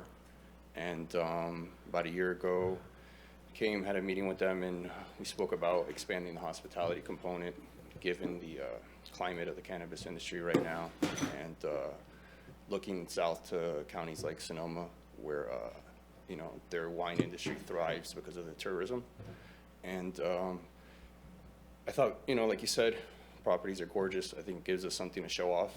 I think in this community, that's what makes the cannabis experience so unique, is the landscape. And it offers a experience that nobody else can really offer, except for Southern Humboldt especially. So, my goal is to do something sustainable, environmentally cautious, bring awareness to the county, how beautiful it is, and offer some jobs, bring some economic development to the area.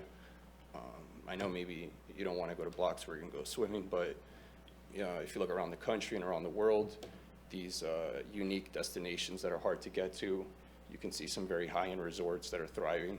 There's one in Utah that's kind of like going to Bloxburg. It's in the middle of nowhere, and it's probably the highest-end resort in the country. You can see these around Napa as well. There's one in Healdsburg that was just built. So I think that, for people who are not from the area, I think there's a big allure to that, to get away, to get out of the city. And I think we have the best land to showcase that, from Dyerville Loop to Bloxburg to Petrolia. I mean, there's gorgeous areas in the county. Specifically, the property I own, I think, is one. So, that's my intention. And if you have any questions. And I have swam in Bloxburg. There's a river there, so. Yeah. Any questions from the board? Okay. I think we'll call you back up if we need. Thank you, appreciate it. Supervisor Wilson? Oh, I haven't asked for public comment yet. Public comment, there's going to be. Watsky, I had a chance to speak with these people during the meeting, and for many of the people, I'm sure you have some other people behind me probably to speak, this is kind of what they saw the future was regarding tourism in Humboldt County. And I'm a property rights advocate. I think this project looks to be in the correct place. I think as far as things that my concerns environmentally, sounds like they've been addressed through a negative deck process. And I don't know if you could just table this or something, don't say no to them, but put an extension on it and then see how things work. Give them the confidence level where somebody who wants to invest outside money, who's probably sitting in the room now, would feel that this could come to fruition in the near future. That's what people do when they invest in things. They need some kind of a surety, the best you can, that your intent is to work in the direction which would bring a project like this to fruition. I do not have faith in offshore wind, Nordic, or these other projects, but I do think tourism and ecotourism and tourism of this nature is one of the biggest things that possibly would happen as far as Humboldt County goes. This may be one of the first ones here, and if it's successful, hopefully other people will follow. So I strongly support people who are willing to put their time and effort into a new kind of project, and hopefully your staff and yourselves will find some way to support this kind of an effort. Thank you for the opportunity to speak. Thank you. Good morning, Supervisors. Natalie DeLapp, Humboldt County Growers Alliance. I do not have a specific opinion on this project. However, I would ask that you do direct Planning Department staff to work on this type of visitor supporting ordinance changes and glamping specifically. It is really a potential boon for our rural areas that are not currently supported by the farm stay model, but we can build and develop in cooperation and with proper planning with our communities. So I do ask that you direct staff to do that type of ordinance revision. Perhaps if that ordinance revision is completed in the next 12 months, then this project could reapply under those ordinance changes and be conducive. But in the meantime, it can continue to move forward with the cultivation and the farm stay model, and then in a year, it might be zoned, have that adequate zoning potential for future build out. So I just really want to say, please be able to move forward with Planning Department staff to develop the additional visitor serving ordinances. Thank you. Thank you. Chair Bohn, we have a caller online. Please. Caller 2223, *6 to unmute, and you'll have 3 minutes, please. Could I have quiet out there, please? Thank you. You can go out in the lobby. Craig Johnson. Can you hear me this morning? Yes, we can. Thank you, Craig. Fantastic. I really like the idea of this project. Kind of reminds me of a Heartwood Institute, right? And back in the day, Heartwood was thriving. You know, their focus was massage and health and healing, where I could see something like this really bringing a good economic benefit to the county if done properly. So I agree with Natalie DeLapp to look deeper into possibly changing the regulations to make something like this happen in the future. And personally, I'm not familiar with this applicant, or this is the first I'm hearing of the project. And this is a comment directly to the applicant. If you're not a member of Humboldt County Growers Alliance, I would agree, you know, and encourage you to join so we can amplify your voice and be more aware of your project. Thank you so much, and I appreciate the time to speak. Thank you. That it? All right, Supervisor Wilson? Yeah, thanks. So I just want to reiterate that I do think that we need to move forward. I mean, I don't think it's a great use of our time and its staff to basically do a one-off for one of these project like this in terms of finding what all these parameters are. We'd be spending a lot of time. I think it's probably almost. I think it would probably be almost to the best, to the advantage of the applicant to wait until all that work's done on the county's dime, in terms of finding what all those parameters are through an ordinance process. But I still am going to go back to the. I'm very reticent to promote commercial developments in high fire zones without fire districts. I just think that is something, and so we really need to work on that.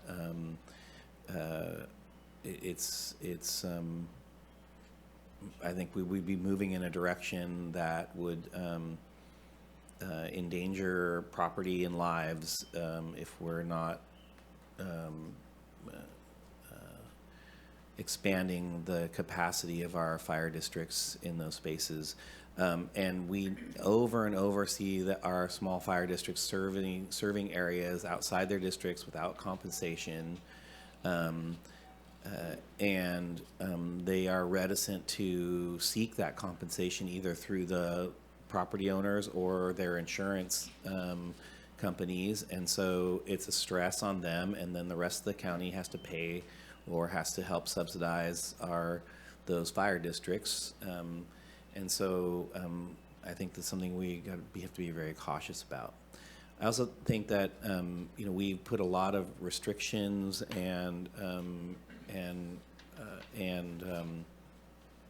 review and monitoring around water use in these around cannabis, and I don't know what we would be thinking about in terms of resorts and what those impacts would be on these highly impacted and regulated watersheds.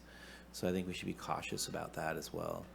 That being said, I do think we need to figure out ways to have some sort of recreational development in these rural spaces for folks to both not just help make a living in some of these spaces, but also to bring value and visitors that will value these, and actually help in the long term protect these areas.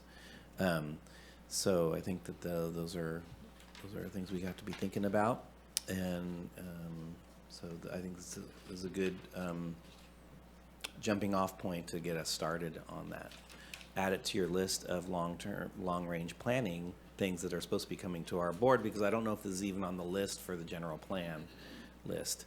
And so we already have our general plan list of stuff that's supposed to be coming to us, and so maybe at some point we should be coming back to the board about how we're going to prioritize both the list from the general plan updates, but then the things that have been added since then, because this is a new use and a new concept since we approved the general plan. Those are my comments. Thanks.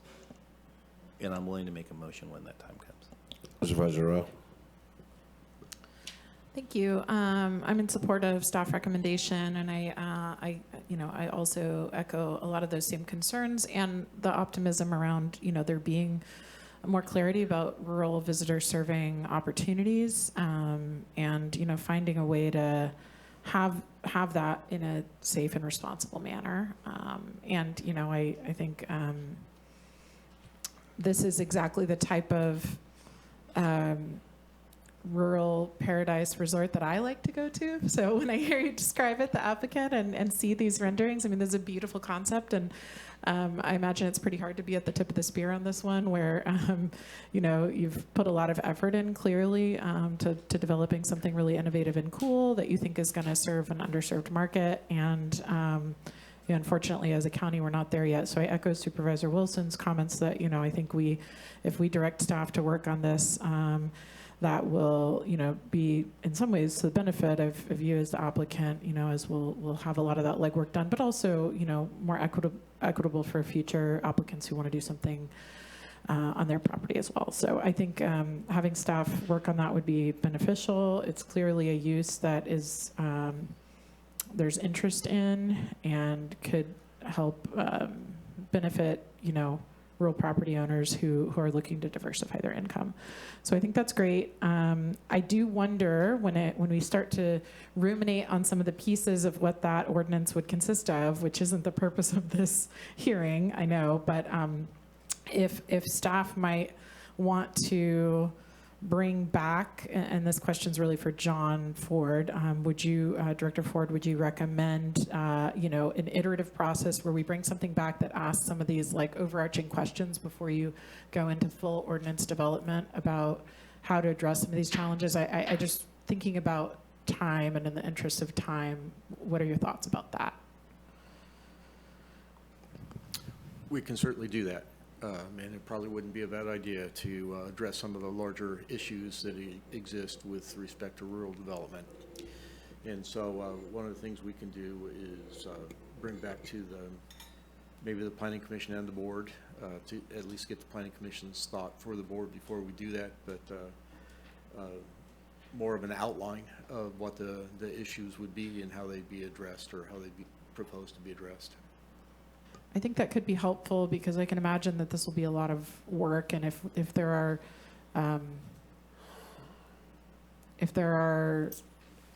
an indication that there's not a level of clarity on some of those items, then maybe that will help you manage time, with the process of this. But I know you're a professional and you can do that. Hearing this, I'm like, I think we might be all, have our own concerns and different ideas about how they could be addressed. And I wonder about the utility of a version 1 that's a draft. Okay. So, thank you.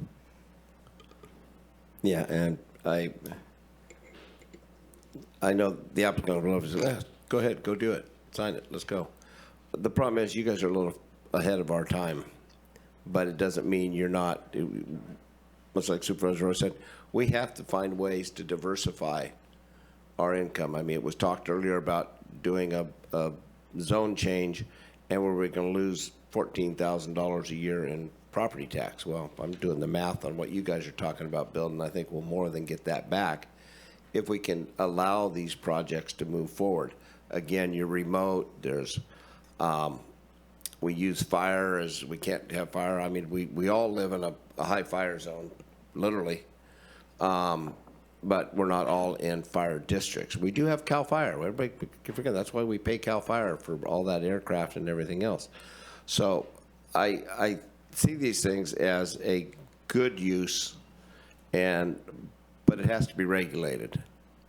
And much like you said, the areas that are glamping, I know a lot of people that go because they just want to go and kind of like stay in a motel room, but it's not a motel room. I mean, Yosemite, they mentioned Heartwood earlier, and Heartwood is exactly what you're kind of doing in a roundabout way. But you go to Yosemite and look at the lodges that are built there. They're built right in the middle of the forest, and they have fire pits around them. It just amazes me. But they have the people that control them. They put in the benefits that will allow them if an issue happens, just like we do.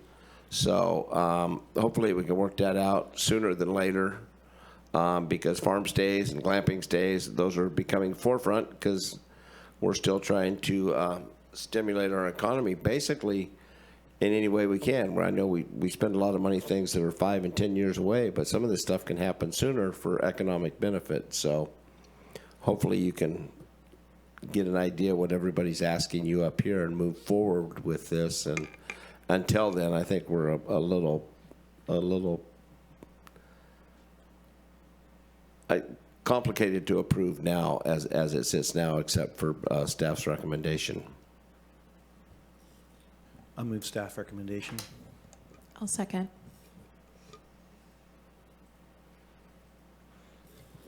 Thank you. Thank you, Chair Bohn. Chair Bohn? Yes. Supervisor Wilson? Yeah. And Supervisor Arroyo? Yes. Thank you. To the applicant, don't give up on us. We have a staff that would love to work with you. You have a great concept. It's just not available for us, right? You know. So thank you. Okay, we will go to. We got 6 minutes. Do we have time to the letter opposing Assembly Bill 2223, or do you think there's a? Okay. She's coming back in, I hope. She's probably. Supervisor Bushnell?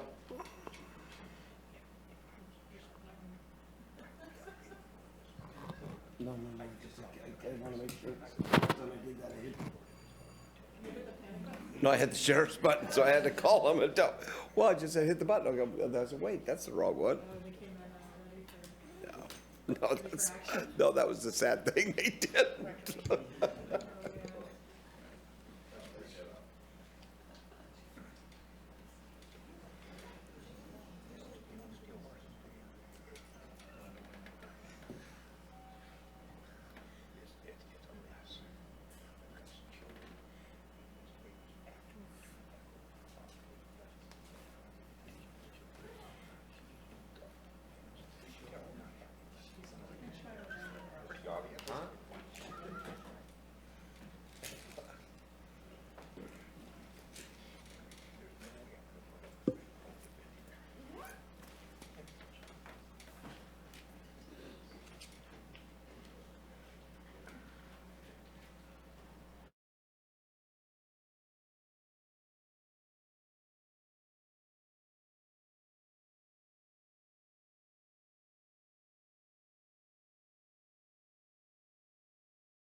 All right.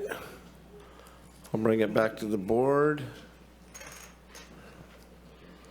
For AB 2223, I believe, right? I'm sorry. Trying to find it now.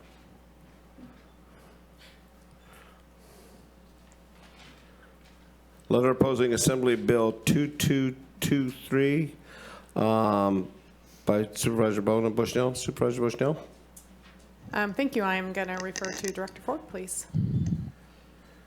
Thank you, Supervisor Bushnell, members of the board, John Ford, to just present, I'll do it super briefly, the concern with this Assembly Bill AB 2223. Basically, the state is struggling with the fact that hemp products that are currently high in THC can be found in gas stations and retail stores. The state seeks to regulate hemp manufacturing, processing, and sales. This is an important endeavor, but some of the ways that they're going about it causes a lot of concern. The struggle really has to do with placing hemp to be co-regulated with cannabis, and so high THC hemp can compete then with cannabis, and that's really what we're trying to address. So it's a fundamental issue of parity. Hemp doesn't have the same regulatory controls as cannabis does. Hemp is protected under the federal farm bill and can be shipped across state lines and even can be shipped internationally. So this creates the potential for hemp products, even those grown out of the state, to be competing with cannabis products grown here in California and under California regulations. So another concern is the manner in which THC is produced. The bill in its current form is vague about the synthetic methods of producing THC, and better definition is needed. So the letter opposes the bill unless it's amended, and basically the letter's asking for 3 amendments. 1, to include a ban on incorporating all forms of hemp-derived THC within cannabis products. 2 was to establish a maximum THC threshold for hemp products and limit that to non-intoxicating levels. And 3, establish a clear statutory definition for synthetically derived cannabinoids. I just want to say quickly that this letter is really the product of a community of people working together. I'd like to thank Karen Lang, with our state lobbyist, Sarah Duquette of RCRC, Ross Gordon, and Natalie DeLapp with HCGA, and Sean Quincy. Without their work on this letter wouldn't be here. Director Ford, I mean, we have a ban on hemp in this county, but this would allow, if we didn't have a ban, this would allow hemp to be grown anywhere in any backyard, high THC hemp, because we do not have the limit set up for it like on cannabis, right? Am I? Fundamentally, at a larger scale, yeah, that's it. Hemp grown anywhere in California and out of state can then be used, and the THC out of the hemp can then be extracted, concentrated, consolidated, and be used to compete with cannabis products. That's, if I could say it as simply as possible, that's it. And untaxable? As it sits now. Hemp has different regulatory requirements, and taxation is one of those. Thank you. Supervisor Bushnell? Thank you. Thank you, Director Ford. When I called you and asked you to help me with this letter and do some research, I really appreciate the depth you went, and everybody else. We're not the only county opposing this, is that correct? That is correct. Nevada County opposed it. Mendocino County outright opposed it. Mendocino County recently modified their opposition letter to reflect the letter that's in front of you this morning. I think Nevada County may be heading in that direction as well, just really recognizing that these 3 elements are things that need to be addressed. I do want to clarify what I said. We are not the only county that is bringing something forward to oppose, because we haven't as of yet. But that's correct. Yeah. So, and I think for cultivators, cannabis cultivators or THC cultivators, this seems to be kind of a workaround, because it's not the same permitting process, same taxation, and it could. And they'll bring this into the market, into the THC market, at, it's not equitable. And so there's a lot of issues with this, even in counties that do allow hemp. So thank you and to everyone for their help with this letter. Thank you. Supervisor Wilson? I just want to confirm DHHS reviewed this and our public health folks are okay with this language? We did send this to them, yes, and we did not hear any concerns back. Okay, great. I think the concern was the bill should be opposed. Okay, thank you. Supervisor Rowe? Nothing? And again, I would like you, John, thank you for thanking everybody, because I dealt with Sarah Duquette quite a bit on this and went down and met with her, and she's been over at the Capitol quite a bit on this, so. Okay, Supervisor Wilson? And this is an oppose unless amend? Correct. Yes. Yeah. Okay, thank you. Do you have any public comment on this item?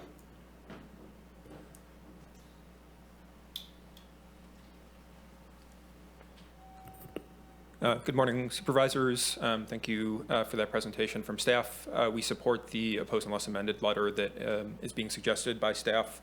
All of you know how much work has gone into permanent cannabis cultivation in this county, the complexity of that, the regulations that go along with that, particularly the environmental regulations, but also all the other little stuff that adds up, the fees, the taxes, tagging every plant with a plastic tag, getting every part of your premise approved by the county and the state, et cetera, et cetera. If you want to grow hemp anywhere in California where it's allowed, you pay a $900 registration fee to your county ag commissioner and you're done. You're just done. None of that applies. And so what is being proposed in parts of this bill is really to pull the rug out of all of the work that the county and the state has done to permit all of this cannabis cultivation, because the proposal is to allow this lightly regulated, essentially unregulated, hemp cultivation derived THC to be sold in the same cannabis dispensaries as our cultivators. For all of everything that our cannabis cultivators have gone through, the one thing that we still do have is that when you go through all of that and get your permit and your license, you're authorized to sell into a cannabis dispensary and nobody else is. So it's sort of all we have left for everything that's happened. And it's really the only thing that gives, for example, the environmental requirements in our ordinance any meaning at all.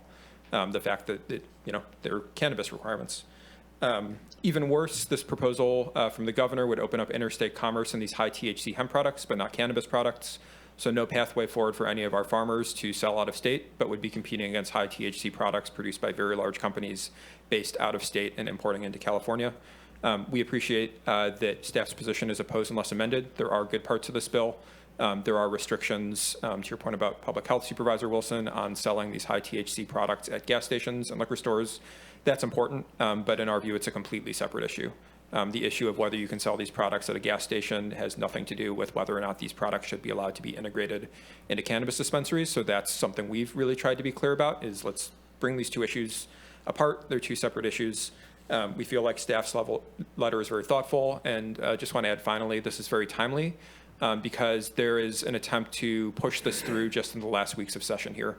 And session is over on August 30th. This bill is going to be heard in Appropriations Committee in 2 days on Thursday. And so really appreciate the timely action to bring this letter forward. Thank you. Thank you.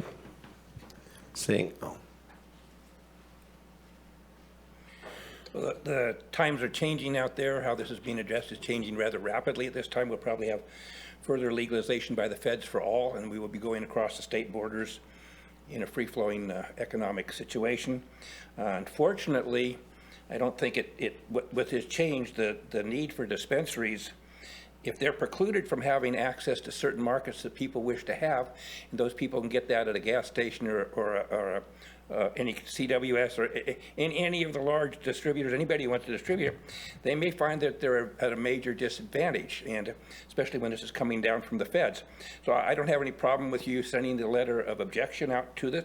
I'm not optimistic. My perception is that the powers that be, the major powers, the same as they did before, when we thought we would have 1 acre caps, so we would be playing within a fair field or smaller growing caps, and then they went ahead and opened up 100 acre grows. I think those same people are controlling the scenario, and our input as a small little county probably will be discounted as usual. Of course, there's no tax benefit to the county at this time. I think we still have $15 million of Measure S tax outstanding, and that tax has pretty well, I think, been rescinded or down to such a small amount it's not of consequence. So there is no public benefit. I would hope that in the process that you bring up some taxation on this new product that benefits Humboldt County, and then if the people decide to switch over to that to be on equal equity and equal playing field, they'll have the same ability to do so. Taxation was one of the few benefits we actually received as far as the public goes, and we don't seem to be receiving any benefit from that at this time. Thank you for the opportunity to speak from the public perspective. Chair Bohn, we have a caller on Zoom. Please. Caller 2223, *6 to unmute, and you'll have 3 minutes. Good. Is it morning still, or is it afternoon? Can you hear me? Yes, we can. Thanks, Craig. Good morning. Yes, Craig Johnson, owner and operator of Alpenglow Farms with my wife, Melanie. And, there's a few things. I do a lot of public speaking, but there's a few things that get my hands sweaty and, my heart racing.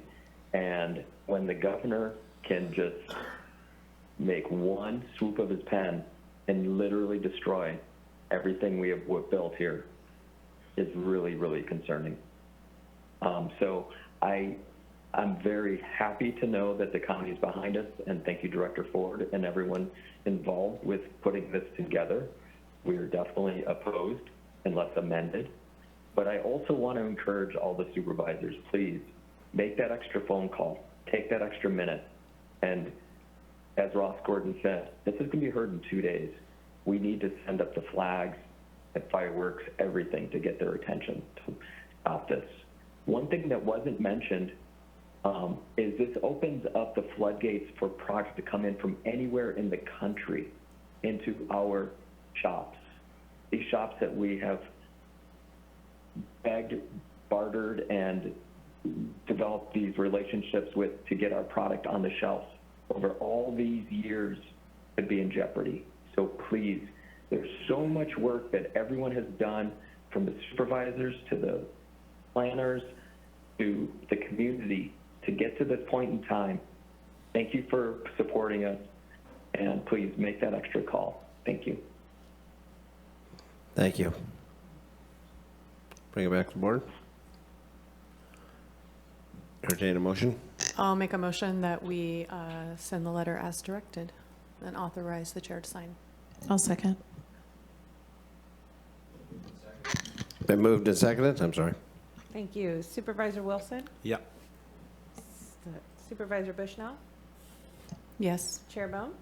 Yes. Supervisor Arroyo? Yes. Thank you. Motion carries 4-0. Okay, with that, we're going to, 10 minutes late, I apologize, go into closed session. County Council? Thank you, Chair Bohn. It is the intention of the board to meet in closed session pursuant to California Government Code Section 54957.6 in order to review the county's position and instruct its designated labor negotiators. It is also the intention of the board to meet in closed session pursuant to California Government Code Section 54956.9D1 in order to discuss existing litigation in the cases of Yurok Indian Housing Authority versus County of Humboldt, Humboldt County Superior Court Case Number CV 2401392, Christopher Mitchell versus County of Humboldt, Case Number 3:CV-03845-RFL, and Michael Glenn Moss versus City of Eureka et al., Humboldt County Superior Court Case Number CV 2400648. Public comment on this? Councilor Watsky, on item 1, you're going into regarding the some of the people I always have the back, the in-home support services. I always will. Whatever you can do for those people is appreciated. As we've stated many times before, they're some of the hardest working people we have out there, and we're very lucky to have those people taking care of our elderly and other people that are in need. Regarding number 2, we have litigation. We're being sued apparently by the Yurok Indian Housing Authority for something.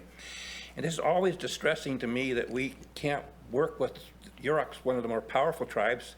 I don't know if we avoided government-to-government consultation on this, but somehow we're in a position butting heads. Blue Lake has kind of the same thing as you do possibly, and this thing is our city manager doesn't get along with the tribe, and so they're always butting heads. I hope you're not in that same position, because tribal partners can be some of the ones who can bring what we need. They have access to funds we don't, and the kind of partners I like to work with. So hopefully that will settle out rather rapidly, and everybody will be involved in an amicable situation and settlement on that particular one.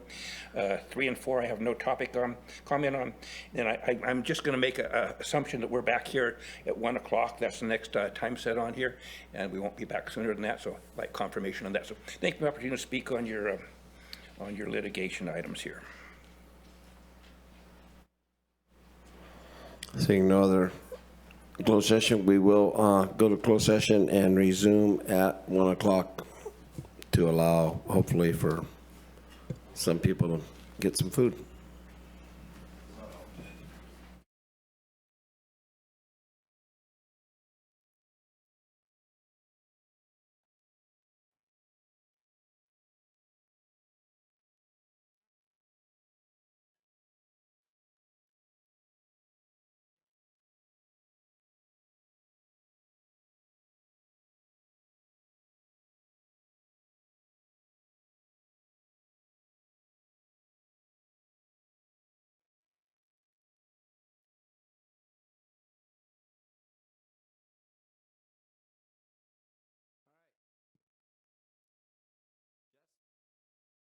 Eric, ready?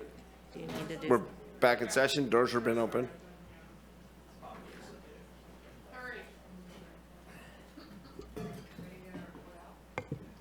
Yeah. County Council. Thank you, Chair Bohn. There was no reportable action taken with regard to item G1. With regard to items G2 and G4, the board voted 4-0 with Supervisor Madrone absent to authorize the Humboldt County Council's office to defend the County of Humboldt in the cases of Yurok Indian Housing Authority versus County of Humboldt, Humboldt County Superior Court Case Number CV 2401392, and Michael Glenn Moss versus City of Eureka et al., Humboldt County Superior Court Case Number CV 2400648. With regard to item G3, the board voted 4-0 with Supervisor Madrone absent to authorize the Humboldt County Risk Manager to enter into an agreement with Liebert Cassidy Whitmore for defense of the case of Christopher Mitchell versus County of Humboldt, case number 3:2-CV-03845-RFL. Thank you, Council Miles. This will take us to Jessica. Yes, Chair Bohn. We will move on to items G5, your 1 o'clock time set for the City of Arcata compensation agreement for the disposal of Little Lake and Happy Valley properties. We have Jessica Maciel, Deputy County Administrative Officer, and David Loya with the City of Arcata here to present on these items. Good afternoon, Chair Bohn and members of the board. Thank you for having us here. I am just facilitating David being here from the City of Arcata to present a presentation on the proposed compensation agreement for the disposal of the Little Lake and Happy Valley properties. We are looking for your board to receive the presentation, approve the compensation agreement terms, and authorize the county administrative officer to draft the compensation agreement based on the attached term sheet after approval by county council and risk management. So with that, I will turn it over to David Loya from City of Arcata.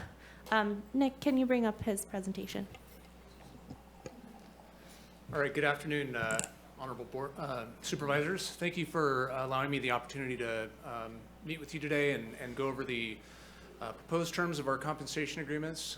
I have a PowerPoint presentation that I'll run through pretty quickly, allowing you to either get on to other business or ask questions of things that are of interest to you in here. But before I start, I just wanted to kind of set the stage and give you the overview of what the ask is here. Basically, the City of Arcata is in its final steps in dissolving its redevelopment agency. One of these final steps is to come to an agreement with the other taxing entities on properties that the city retained from the former redevelopment agency. And really what we're asking for in this compensation agreement is a partnership with the county to allow the city to continue to do some redevelopment on these properties and increase the property tax base for all the taxing entities. So I will, as I mentioned, zoom through these because I know you've got a lot on your agenda today. Just quickly, the redevelopment was dissolved in 2012, and many redevelopment agencies throughout the state were doing really poorly with their properties. The City of Arcata has done really well. I've been involved in the agency since about 2008, and I was involved in most of these projects I'll describe to you here. I just want to give you a sense for what the city has done. So we had vacant property that was a mill site, had contamination, wetlands, other issues associated with it. The agency purchased this property, cleared the development constraints, and sold it to Kramer Investment, who built 142 units on this infill site. The redevelopment agency purchased the property for $700,000. We sold it for $1 million, and its current valuation of about a couple of years ago when this was put together was $2.3 million. So what that means to you as fiduciaries for the county's coffers is we took a property that was worth maybe $700,000 and turned it into $2.3 million. Similarly, everyone loves Lacey's Cookies. The City of Arcata was a leader in the 70s, subdividing some old lands in the Alder Grove Industrial Park from mills into small properties that businesses could purchase and make their way in Arcata. Again, this property we sold for $270 and is currently valued as of a couple of years ago at $2.8 million. Arcata Theater, not just properties that were redeveloped for business purposes, we're also involved in doing facade improvements and whatnot in the downtown area. We got involved in an owner participation agreement and a business loan, and really turned this property around from being, on the verge of being demolished to being a thriving venue for lots of activities today. In total, these three projects added about $5 million to the tax rolls. Okay, so the two properties real quickly that we're talking about, Happy Valley Business Park is near the Alder Grove Industrial Park. This is a cartoon of Arcata with the northern boundary there bordered by the Mad River. That's where the Happy Valley Business Park is. And then down in the very southern edge near the bay, we've got Little Lake, which is proposed for a mixed use site. Again, dissolution history, we went through a bunch of steps. We're in this green step now, trying to come to agreement with taxing entities. Then we make a payment, and then we all celebrate because we don't have to deal with the successor agency anymore. So here's the nuts and bolts of the compensation agreement. The state law says that the affected taxing entities, the county being one, receive, a proportional share of the agreed upon value based on that tax entity's share of the tax dollar. And so these are going to be based on tax rate areas. This is overall, but the county gets, pretty large share, about 15 cents on the dollar. And so you would get in this agreement 15% on this key term, the agreed upon value. So I want to be fully transparent and acknowledge, that we're using the values that were identified in our long-range property management plan, one of the key steps to getting through this redevelopment dissolution, instead of going for a newly appraised values. The reason why this is critical is because the more money that we take out of the city's redevelopment funds and put them into purchasing these properties from the taxing entities again, the less money we have to reinvest in these properties and redevelop them and add to the tax rolls. So in the long-range property management plan, we identified, and the Department of Finance agreed, that the value of Happy Valley was $563,000. We also agreed that the Little Lake property was about $500,000, but we've had several $100,000 worth of holding costs. So we're proposing as a valuation for these properties $763,000. We're also proposing, and this is where the partnership comes in, that the county accept a one-time compensation cash payment of 33% of that value, and that the city will invest 100% of the remainder of that value, the 67%, into redeveloping these properties. So not towards staff costs, not towards paper pushing, 100% towards redeveloping the properties. Furthermore, the city's going to invest 100%. So we're not going to do the 33%. We're not going to do the 67%. We're going to do 100% of what would be owed to the city through this compensation agreement. And based on, projections that we have from Alder Grove Industrial Park, a couple other examples where we have of this type of redevelopment, we anticipate sometime in around the 10-year mark, the county, the other agencies will have recouped that 67% investment that they make now in increased tax roll. So I'm going to pause there and make sure that that makes sense. We're going to invest the money now, create these properties so that they'll go back out on the private market. New businesses will come in and build out the properties. Tax dollar will go up. You'll be getting increased revenues over the next 7 to 10 years, and your investment now of 67% of this compensation agreement will be recouped in 7 to 10 years. That increased revenue will increase in perpetuity. Okay, so what this looks like in percents and dollars. For this table, just to shorten it up a little bit, we've removed the city of Arcata, and we've also removed the educational revenue augmentation fund, the offset that the state takes from all our local agencies in order to turn and give back to the schools to fully fund K through 12 and junior college. So this total here is 68%, not 100%. The balance is those other assets. The county on top there with 14.7% of the total tax dollar. So the total for this 768 would be 111,966 for the county's share. And we're suggesting that you receive 36,531. These are approximate numbers. The county auditor controller will actually determine the values, but these are pretty close to what we'll be talking about. And then you'll invest the 75,435 into redeveloping these properties with the city. So in total, all the agencies combined will be investing about 350,000 plus the city's 100% share. Okay, so I'm just going to jump quickly to the differences in the outcome. So we'll call what I've just described to you Plan A. City and all the other taxing entities, all of which, with the exception of Northern Humboldt, who I'm speaking with tomorrow night, and then the Humboldt Bay Municipal Water District, have already agreed to this plan, Plan A, has a cumulative tax collection. So this is total tax revenue. This isn't the property value. Over this period of time that looks something like this. Plan B would be to just sell the property, and in that case, you would get a one-time compensation. Plan B looks like this over time. So you'd get a higher upfront contribution out of Plan B, where we just sell the properties and then you take the money and run. But Plan A over time would benefit all the taxing entities immensely more. Currently, Happy Valley, for example, its highest and best use on the open market, if we were to sell it today, is as a log deck. It's an important contribution to our county's overall economic strategy, but that site also could be subdivided and meet small manufacturing needs in our county, which is also a huge component of our economic development. And going back to that, knowing it's being used as a log deck now, what would they do to offset that? Because you have another sawmill down the street that is in the process of dumping a few $1 million into rebuilding. True. So they're going to look for a place to store logs, and the big thing is they have to store logs because of the logging conditions. They can't do anything during the winter. So, you know, economic development, they've been for years, and they're very cramped quarters and operating.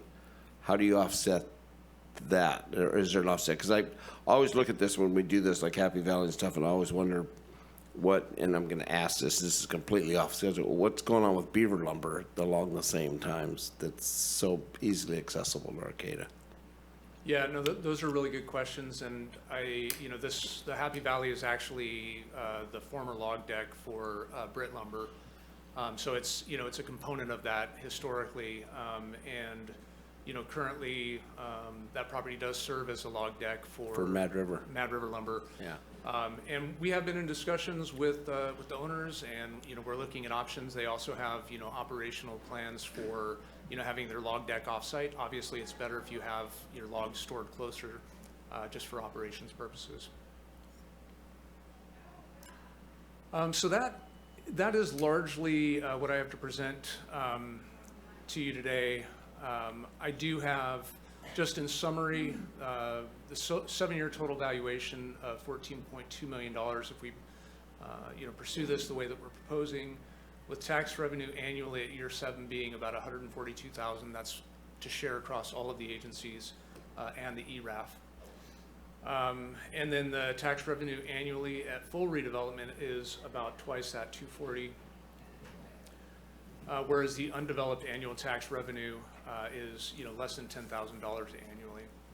I do have a lot more detail about what's proposed for the redevelopment of these sites, but I'll save that in case you're interested, and wanted to hand it back to the supervisors and see if you have any questions. Bring it back to the board.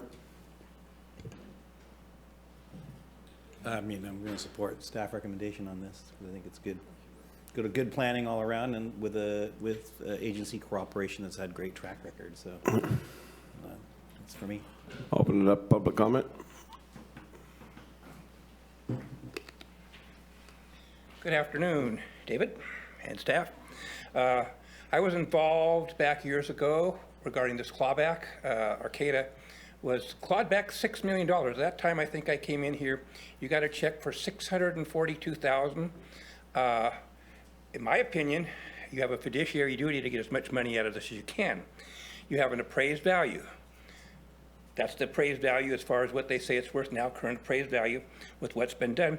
If the city of Arcata had done what they should have done, was back at those lower values, then of course that would have made sense. Right now, you take those two appraised values, and according to testimony you've given here, I believe you're entitled to a check for 33% of whatever that was, $2.7 million. That's a lot of money. I highly recommend that you don't move forward at this time, that you have your council and staff evaluate this totally, have your experts evaluate this. I could be corrected, but my common sense thing on this is there's a very large sum of money. I don't know how much of this tax stuff, I mean, that's going to Arcata. You're supposed to be dividing this up for less than 10 cents on the dollar as far as future value of this money goes. I highly recommend that you don't move forward this time. You do an analysis as far as what would happen. Find out what your options are as far as getting your full 33% of that rather large sum of money. Thank you for my opportunity to speak. Oh, I'd like to mention that back during the time of the clawback, as David's aware, Larry Odker resigned, Mr. Mendoza resigned, because what they'd done was illegal. I went to the DOJ and the other taxing funds, brought them information, and this stuff was clawed back and put back into the current position they're in. Thank you for the opportunity to speak.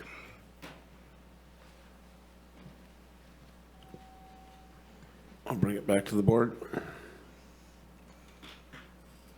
I'm happy to move staff recommendation. I'll second.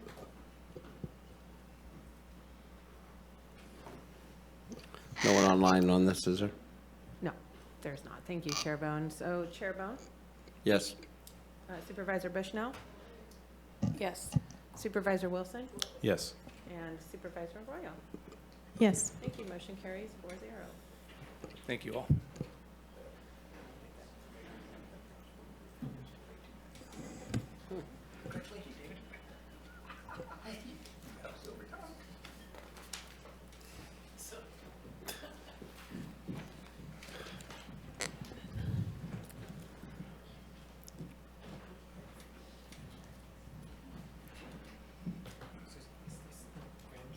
Chair Bohn, moving into the last item we have before you, J1. This is the fiscal year 23-24 grand jury responses for the Humboldt County facilities owning versus leasing and the Humboldt County custody and correction facilities. And also, we would like direction from your board on the formation of a Humboldt County Sheriff's Office Oversight Work Group. With that, Kati Gallardo, the county's public information specialist, will deliver the staff report. Good afternoon, Chair Bohn and members of the board. As you just heard, my name is Kati Gallardo. I'm the public information specialist for the County Administrative Office. Before discussing staff recommendations, I want to thank the members of the grand jury for their work that went into these reports. The proposed responses being presented to you today include responses for the 23-24 grand jury reports titled Humboldt County Facilities Owning versus Leasing and Humboldt County Custody and Corrections Facilities. Today, your board may receive the proposed responses before you and approve them or modify them as you deem appropriate. The first report, titled Humboldt County Facilities Owning versus Leasing, focuses on the grand jury's findings that it would be more cost-effective if the county owned buildings rather than leasing them. The grand jury acknowledges that this topic is covered in Humboldt County's 2020 Facilities Master Plan, which notes that investing in county facilities will save money over the long term. Also noted in the 2020 Facilities Master Plan and in this grand jury report is the concept that consolidating county facilities with the goal of combining like programs and services would lead to operational efficiencies to better serve the residents of Humboldt County. Staff proposes that your board agrees with the majority of the report's findings. One finding of note states that the Facilities Master Plan calls for consolidation throughout the county and that the county has yet to meet most of these goals, which results in continued inefficient operations.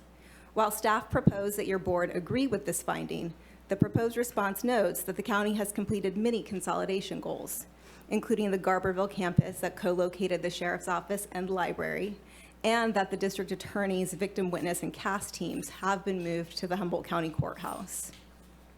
The center at McKinleyville has served as a one-stop location for social services and health-related services with many county and non-county agencies located there. And the county has also acquired parcels near the courthouse to begin co-locating additional services and purchase land on I Street in Eureka for a new public health lab, which is expected to be built in the coming years. Plus, plans are currently underway to co-locate one-stop permitting services, and the county is hopeful that that will occur this fiscal year or next. Staff propose that your board partially agree with the finding that states consolidation using currently leased buildings is not a viable option, and until consolidation is achieved, operations will continue to be inefficient and residents will continue to be inconvenienced. The county agrees that until consolidation is achieved, operations are less efficient. However, consolidating both currently leased and owned buildings will further the county's goals outlined in the 2020 Facilities Master Plan to co-locate county services, allowing the county to provide more convenient and efficient services for the public. In the coming year, the North Coast Regional Department of Child Support Services Eureka location will be moving from its leased space at 2420 6th Street to the county courthouse, which will be a county-owned facility. This departure will provide opportunities to explore needed movement to begin the planning and co-location of other county services. The consolidation of permitting services has been a long-term customer service and facilities goal of the county. One area to be explored is the relocation of the planning and building team, the land use and environmental services divisions to create a one-stop permitting location, potentially at the 2420 6th Street facility. While this is a leased facility, the movement of one-stop permitting programs or other county programs to that location will create additional program movement and allow the county to take another step toward one of its greatest consolidation needs identified in the Facilities Master Plan, which are DHHS's buildings. Regarding the grand jury's recommendation for this report, all are in the process of being implemented, including incorporating achievable implementation goals to the Facilities Master Plan no later than March 31st, 2025. Also evaluating funding alternatives, including floating a bond issue to fund future purchases by no later than July 1st, 2025. And as funding becomes available, continuing to accelerate the pursuit of consolidation by purchasing rather than leasing facilities. The county will continue to prioritize purchasing facilities and land, as well as remodeling, reconfiguring, and selling existing county-owned facilities in order to pursue greater co-location of county services and research funding opportunities to do so. Before moving to the next report, I would like to thank the Department of Public Works and DHHS for their contributions to the proposed responses for this report that are presented to your board today. The second report today is Humboldt County Custody and Corrections Facilities. In addition to your board, the grand jury required responses from the Humboldt County Sheriff, whose responses have been previously submitted to the presiding judge and today are being distributed to your board per Penal Code Section 933C. Your board is not required to respond or to approve the sheriff's responses. However, the sheriff's responses have informed some of the proposed responses before your board today.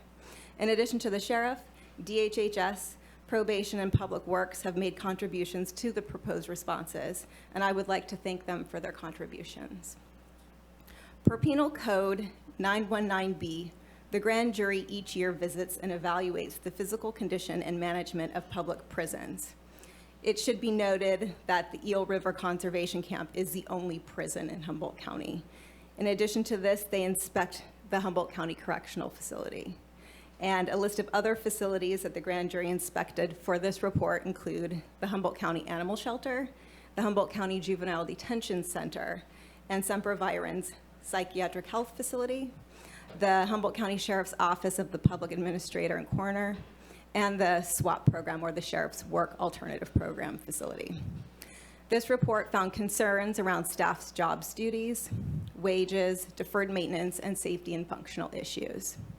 Regarding the animal shelter, the grand jury's recommendation that the sheriff repair the roof is already in the process of being implemented. Public Works have investigated all options to keep this project below the threshold for public bidding, but increased construction costs have prevented that approach. So staff is now working to finalize public bidding documents in order to try to complete this work by October 31st, 2024, which is the grand jury's proposed deadline.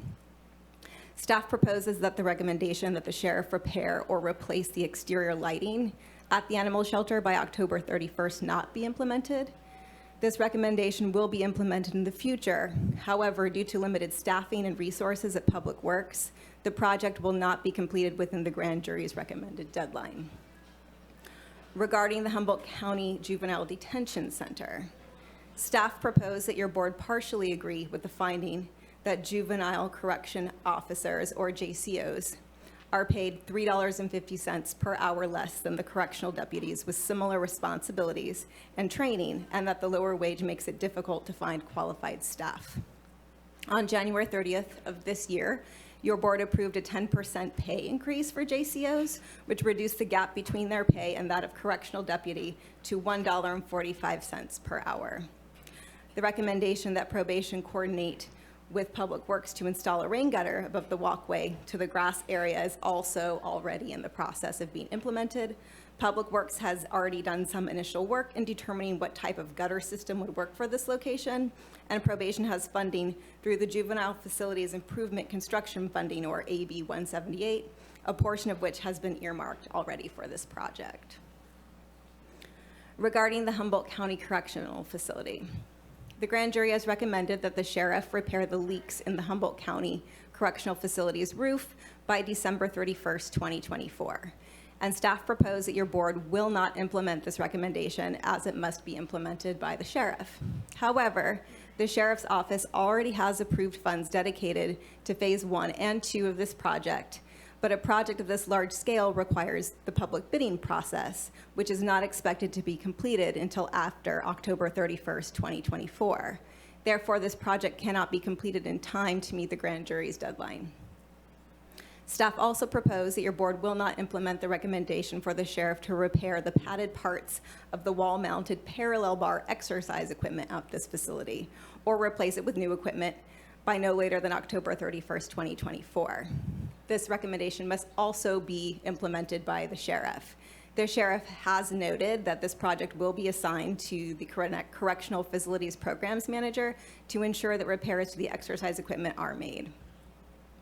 Regarding the Coroner and Public Administrator's Office, staff propose that your board disagree that the Coroner's Office does not have a central computerized data system listing personal property, as the sheriff has confirmed that tracking property and evidence is available within the Coroner's Office current records management system.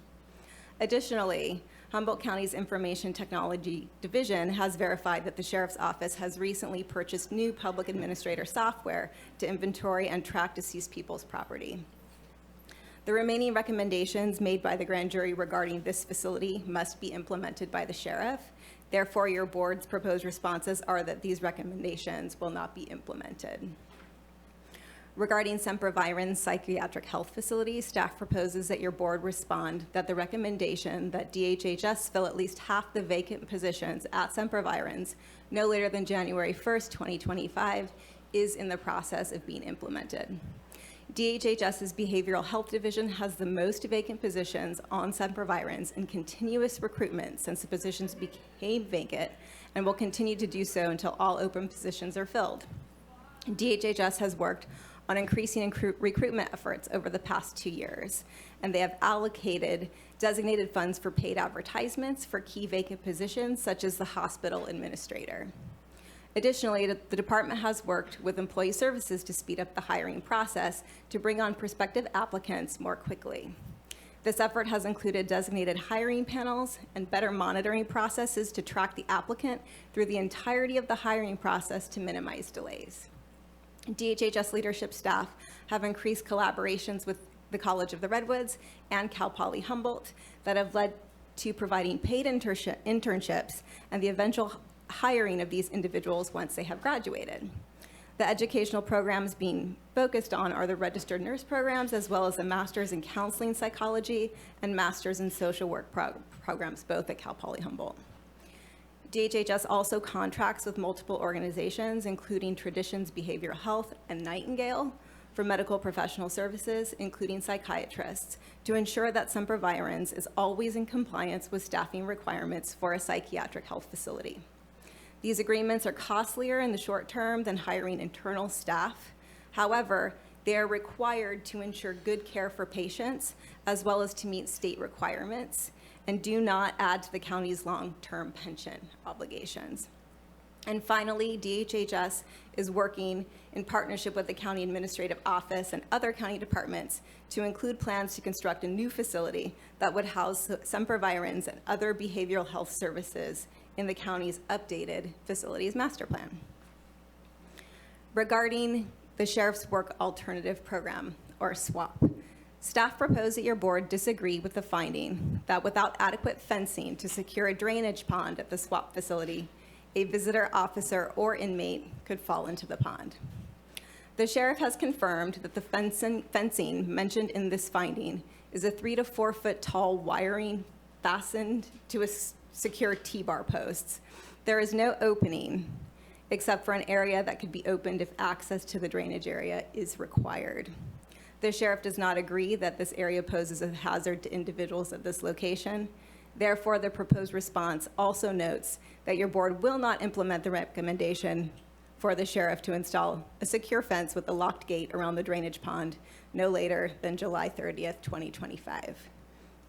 The grand jury also recommends that the sheriff ensure that a minimum of 6 field deputy positions be assigned to the SWAP form by December 31st of this year. This recommendation, again, cannot be implemented by your board as it must be implemented by the sheriff. However, the sheriff has noted that this recommendation will not be implemented as it is not reasonable given the county's current budget constraints. And that concludes the summary of that report. In addition to the proposed responses to these reports, this agenda item also includes the staff's recommendation that your board provide direction on the formation of a Humboldt County Sheriff's Office Oversight Work Group. On July 23rd, your board received a report with proposed responses to the grand jury's report titled Humboldt County Sheriff's Office is a lack of oversight due to a lack of foresight. To summarize your board's previously approved responses to this report, your board determined that it was appropriate to further research and evaluate the necessity of creating a Humboldt County Sheriff's Office Civilian Oversight Board or Office of Inspector General by establishing a work group. Per your response to the grand jury, the work group would be charged with researching models for civilian and independent oversight of the sheriff's office. The work group will also research related costs and potential funding opportunities for the creation of such a board and/or office of Inspector General. Also, as the county is facing a budget shortfall of more than $15 million in fiscal year 24-25, the work group will also consider not implementing these recommendations due to financial and staffing constraints. Initial research conducted by the work group and their recommendations must be presented to your board by October 30th, 2024, which is pursuant to the grand jury deadline set in the penal code. Work group participants will be established at the direction of your board, and staff is now seeking further direction from your board on the formation of this working group. This concludes my staff report, and I would like to thank the grand jury once again for the work they put into these reports. I would also like to thank all county staff for the work they put into your board's proposed responses. As you know, your board may receive the proposed responses before you today and approve them as written or modify them as you deem necessary. Staff is present to discuss these responses further if you have any questions, and also for process purposes, I would recommend that your board discuss responses to the 2 facilities-related reports before moving on to discussing the formation of the working group. And I just want to thank you all for your time. Thank you. Very good. I'll turn to the CAO if she wants to explain the owning. I know things have changed quite a bit within the county over the years because this is something that's come up, and now we are in a position to, a lot of our federal dollars we get through DHHS, we are not allowed to build equity off of them, and that was always an issue about buying property and being it withheld, was there was a fine line, and things have changed so we can do that now, if I'm understanding right. Is that? Correct, yeah. The county has established a leasing corporation, and that allows us to purchase properties and subsequently lease those out to programs such as those offered through Health and Human Services through our cost plan.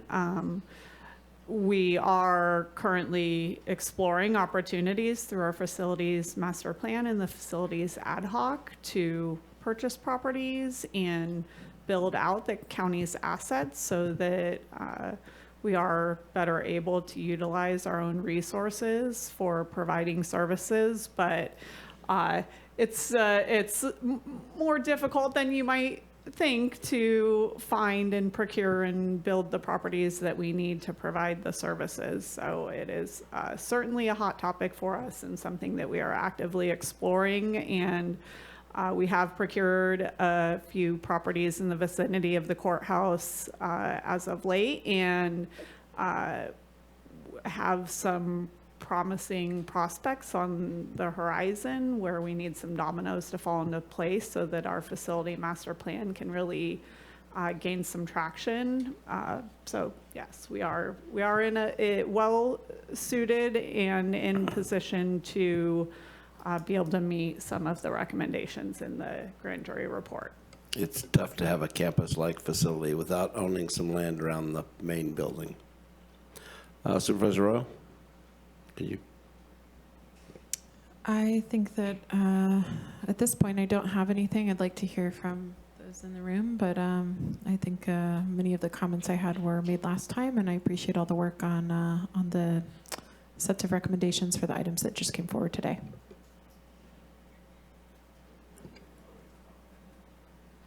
Now, are we talking just facilities public comment right now, or are we doing the whole gamut? I fully understand. I'm just, everybody's saying look to the, huh? All right, we'll do it all. We'll bundle everything at one thing.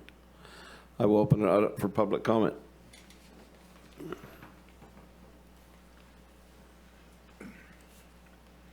Well, unfortunately, financially, regarding money that's going to be available, things you've had the last 12 years, I think good times to do it, and money's going to dry up. Grant land's going to be going away rather rapidly. If you're looking at acquiring buildings, of course, the ones that already meet your ADA requirements that you already have is way less expensive, most likely, than buying other buildings and retooling them or building new buildings. So I would be looking toward that. I think out where elections is and CWS is out there, I think there's more room left in that facility. That's where I would concentrate at this time, since I don't think we're going to have the money to do any major kind of work anywhere close to the courthouse, which would be nice. It'd be nice to have it right here. I did wish to, again, thanks the grand jury for what they do. I've been here for quite a few years, and finally, some of their recommendations are starting to have a little bit of more paying attention to. The biggest reason I can see important things is paying attention to these things, because if there's loss of life or property or something's diminished, you've been notified, you've been put on notice. Failure to not act on these things is a lawyer's dream. In other words, you do have an obligation to do these suggestions, and should something happen negatively, then it's on you guys, it's on the county, it's on you personally. That is something you may not quite understand as far as some of those things go. Highly recommend you get some legal counsel on some of those things regarding you not taking advice when it's given by people that should be listened to. Thank you for the opportunity to speak. And thanks again to the grand jury for everything they do.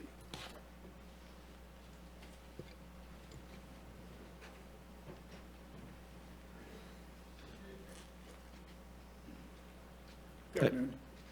I would just like to thank you for, on the facilities report.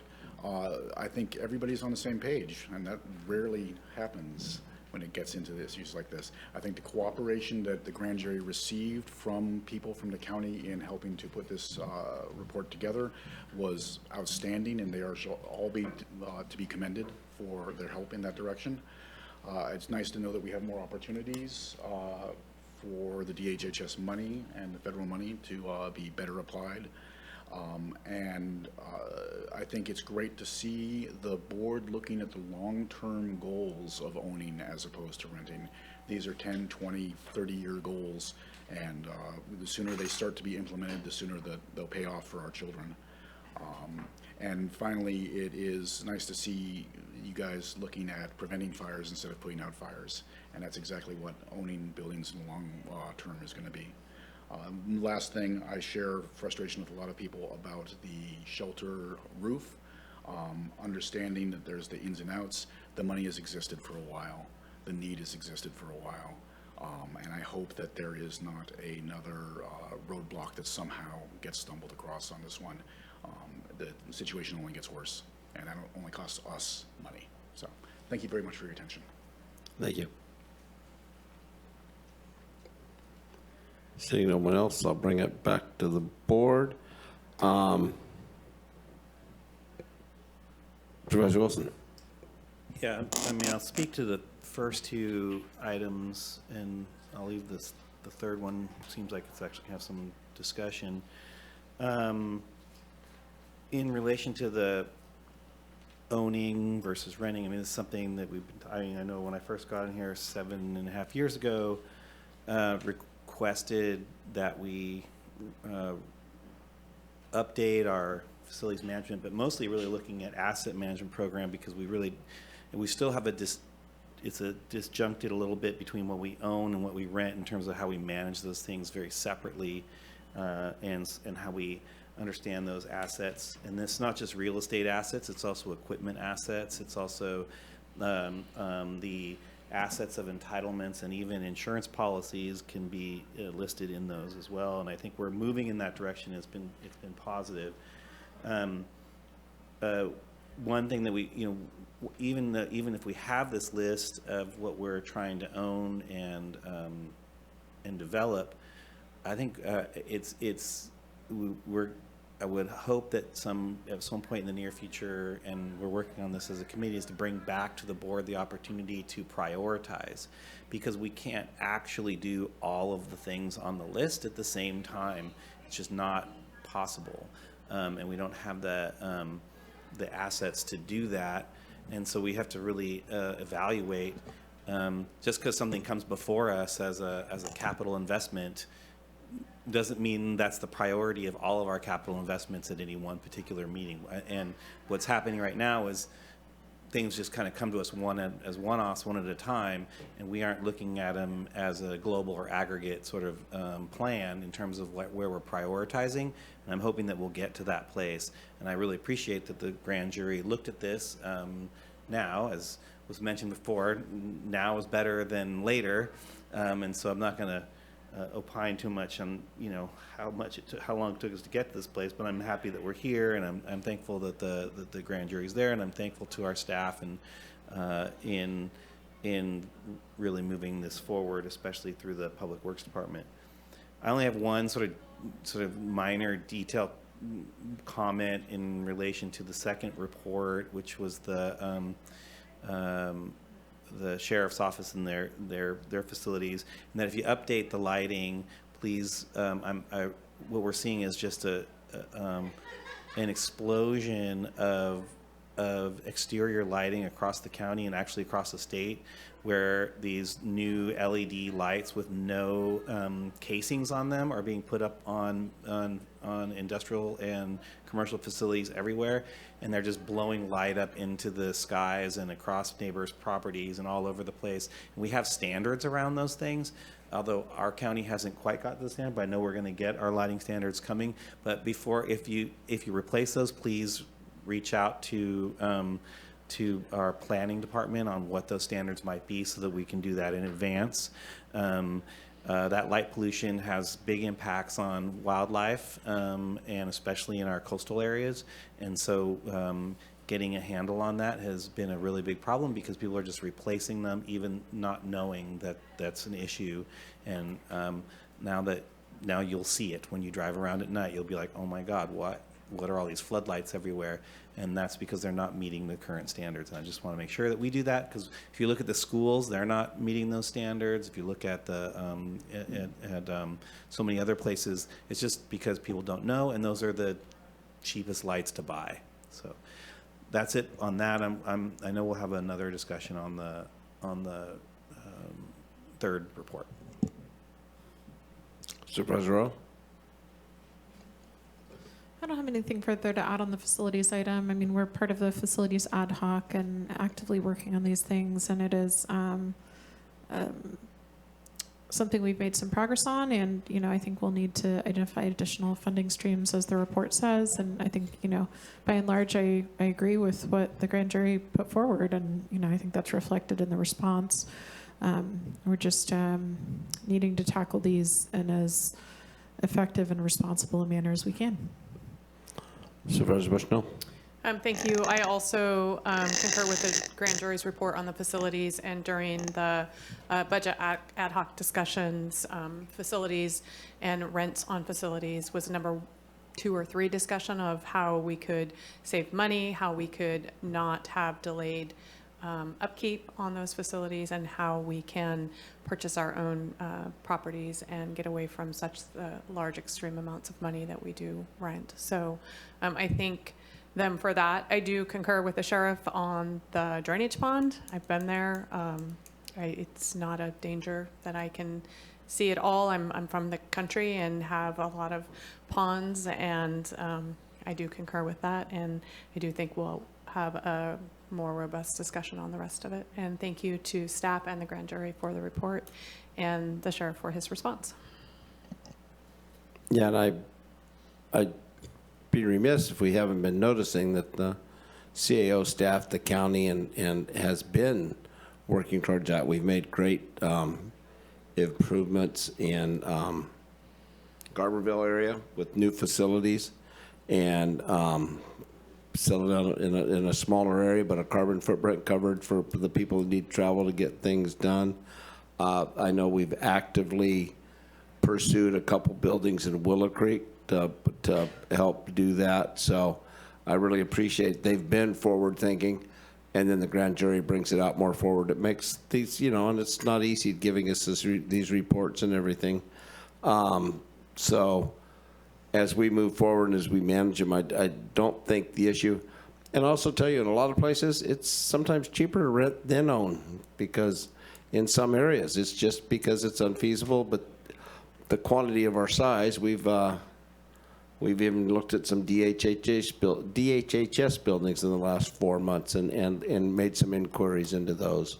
So they're actively working at all times, and much credit goes to the CAO staff, because as you throw something forward to them, they go follow all the facts to see if it's possible, albeit not as quick as I'd like sometimes, but they do follow up. But we've got buildings that we've purchased that it's not going to get any cheaper, and as W.C. Fields says, or whoever said, they're not making any more. That may have been, but anyway, they're not making any more land, so it's just as well we get what we can to do our facilities, and at the same time, all these computers in front of us are making a situation where you don't need a building with 1,000 people, maybe you need 500, and they're working from home, I guess. So those are all things that work in our, yes. Supervisor Wilson.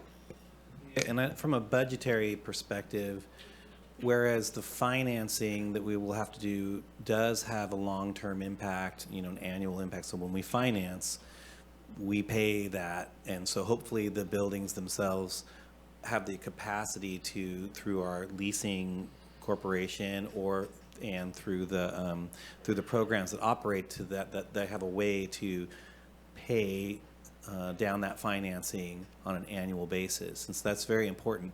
That makes it very different than just renting, for instance, or other ways we spend money, because we're actually, when we say buy property, it still retains it as an asset within our you know, within the county's budget. And so it's just different from that perspective. So when people are concerned, and they're rightfully so, that when we're talking about obtaining assets during a time when we have budgetary issues, it's not necessarily spending, but actually reinvesting. And so it's just a different way of looking at that, and I think it's important for the public to be a part of that conversation. Thanks. Good. Now, since we went to facilities, we did Humboldt County Custody and Corrections. So we'll move on to the office is a lack of oversight due to a lack of foresight report. So again, we aren't actually going to be discussing this full report. Essentially, what staff needs is direction from your board regarding the makeup of a work group to further delve into the recommendations provided in this report. And at the last meeting, your board directed staff to respond to the report and essentially saying that these recommendations needed further analysis, and that research conducted by the work group would essentially consider implementing these recommendations, not implementing these recommendations, and also researching models for civilian independent oversight to see if it's feasible at this time for the county. So essentially, we're just looking for your direction on how you'd like to proceed with forming the working group. I'd probably like to, well, go ahead, Professor Bushnell. I just want to clarify, the working group is to discuss this? Yes. Not an actual, okay. No, this is not the forming of a board. This is a work group who is going to be tasked with researching if this is a feasible thing for the county. So they're going to be researching other methods in other counties, other cities, to see if there are funds available for this kind of work here, and also to take a look at our budget to see what this could potentially cost us, to see if it's actually doable considering our budget constraints. And so, can I, is okay? So would that be, I'd imagine that would be a staff person, and how we would pay for that, or is a makeup of, what does that look like possibly? And then also, I probably would, if the sheriff wanted to weigh in, it's my question, yeah. Oh, for sure. Well, we actually wanted to look to your board's direction to see what this working group would look like. Essentially, staff will participate if your board directs us to as part of this working group, but essentially this is the time to have a conversation to see what this would look like and what your board would prefer. Yeah, thank you for that. I just wanted to make one comment, if I could. Where do you land that when everybody is already taxed so heavily with their workday? And what's that look like financially? And I know that's not a reason, but it is a consideration. For the work group, as far as the work group goes, we did say that we would do this in response to the grand jury report. So again, I'm not sure what that looks like, since we don't know which staff from which departments or any of that would be a part of this. So we were waiting for you to give us direction on it. I understand. That was more a statement than right. a question. Yeah. And I was going to call the sheriff up, but my other concern is, and he'll come up and speak to it, if we put all this work into it, and with him being an elected official and considered the oversight now, do we just defer to, does he defer to these? I'll ask the sheriff up. He can explain. I think he's part of the Sheriff's Association, so he can. Mr. Charles, you want to?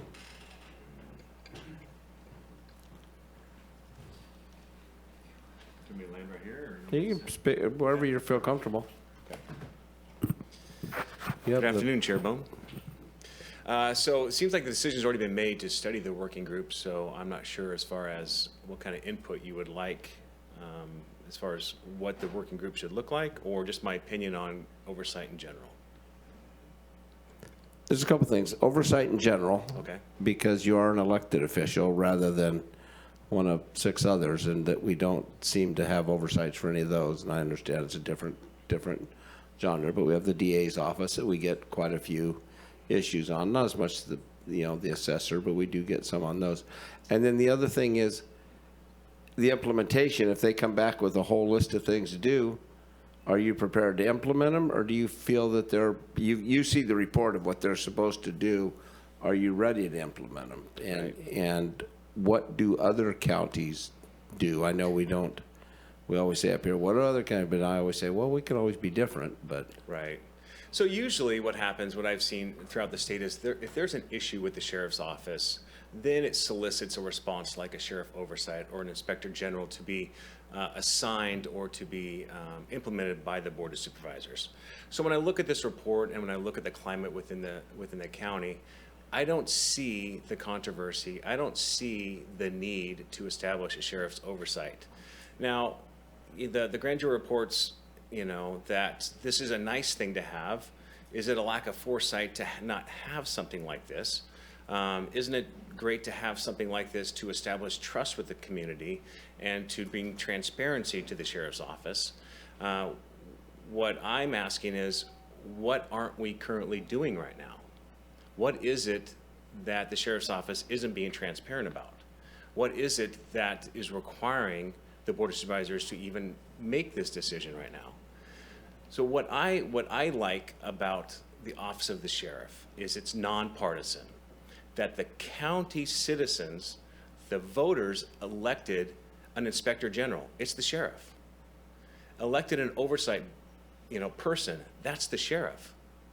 Since the 7 years I've been sheriff, I've been casting light on the sheriff's office to make sure that everything is done correctly, to make sure that we sing our successes, we are accountable to our failures, and that we move this organization in a direction that is reflective of our community and our people. I think it's very, very important that the Office of the Sheriff is trusted by this community.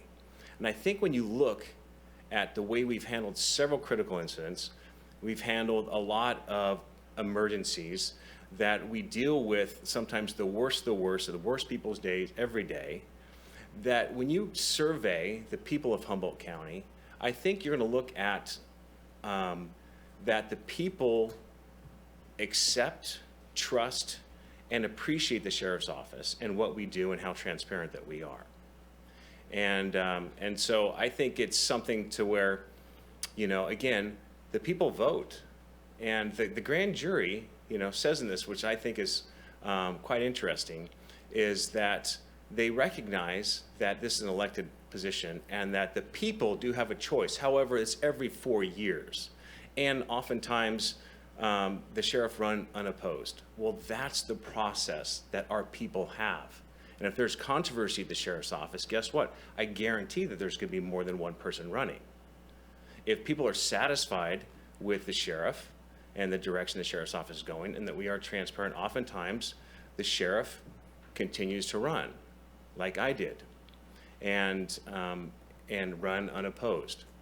I think when you look at our track record, and I think there's been some very transparent things that we've exposed regarding discipline at the sheriff's office. And I have stood alone at times against my own administration regarding discipline of our own employees. And that's been very transparent. And oftentimes, within our own employees, they don't necessarily agree with that. But I have a higher standard. I am there by elected official to be transparent and to be reporting to the people. And so when I look at this, and when I look again broadly, and I think you talked about it before, Rex, is that when you have surveyed services throughout the county, what comes back as the top service of the county? The sheriff's office. The sheriff's office and our deputy sheriff's organization funded Measure Z. And we got that vote across the finish line with a significant margin.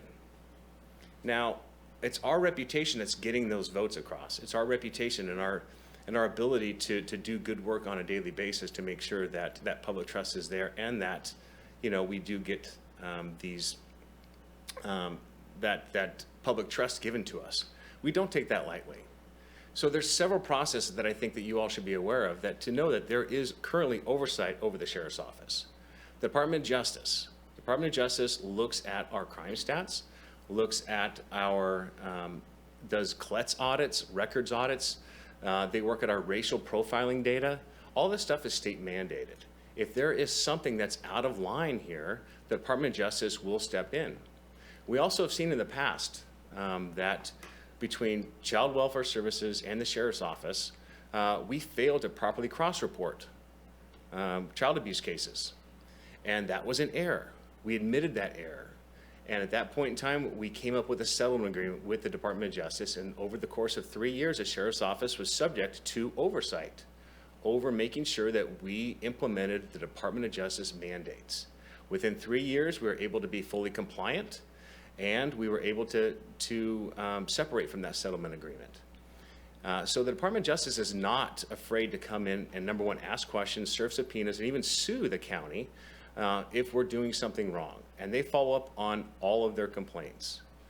We do have a complaint process. It's mandated by the law. It's transparent through our website, and anyone can talk to any of our supervisors and get all the information about how to file a complaint about the Sheriff's Office. Every complaint is fully investigated, and we are able to provide that that finding to the people that filed the formal complaints.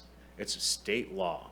As well as it's also mandatory that we publish certain disciplinary actions, level of dishonesty, uses of force.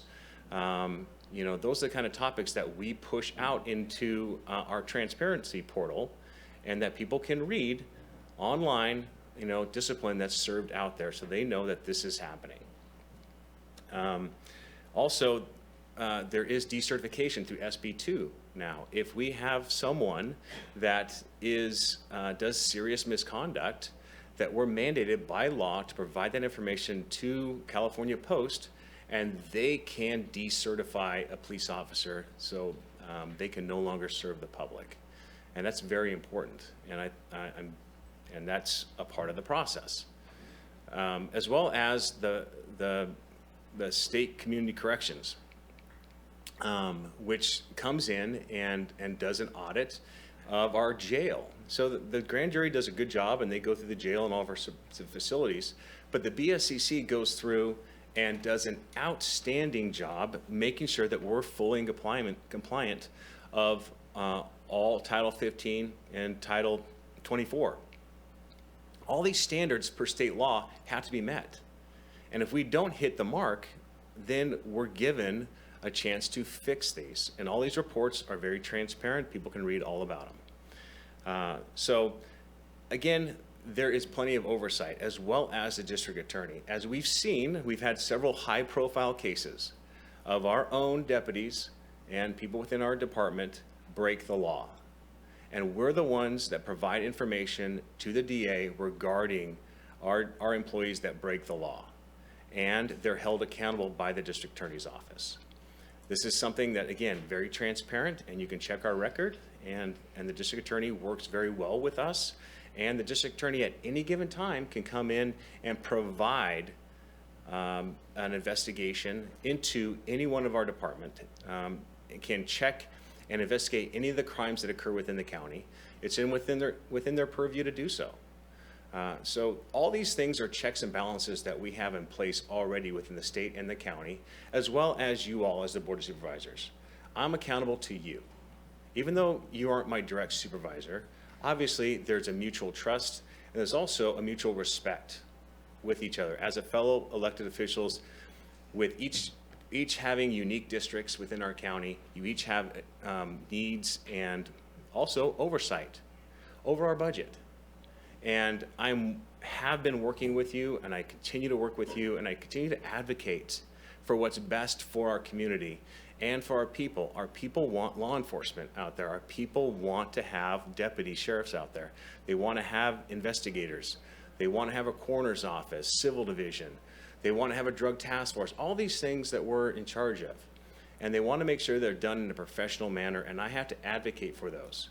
Right now, we have very little resources in the county, and unfortunately, I have to claw and scratch like everyone else to try and get what we can to maintain standards. But you all have that ability to cut my budget. If you don't want, more patrol deputies out there, you can cut patrol division. You can cut animal control.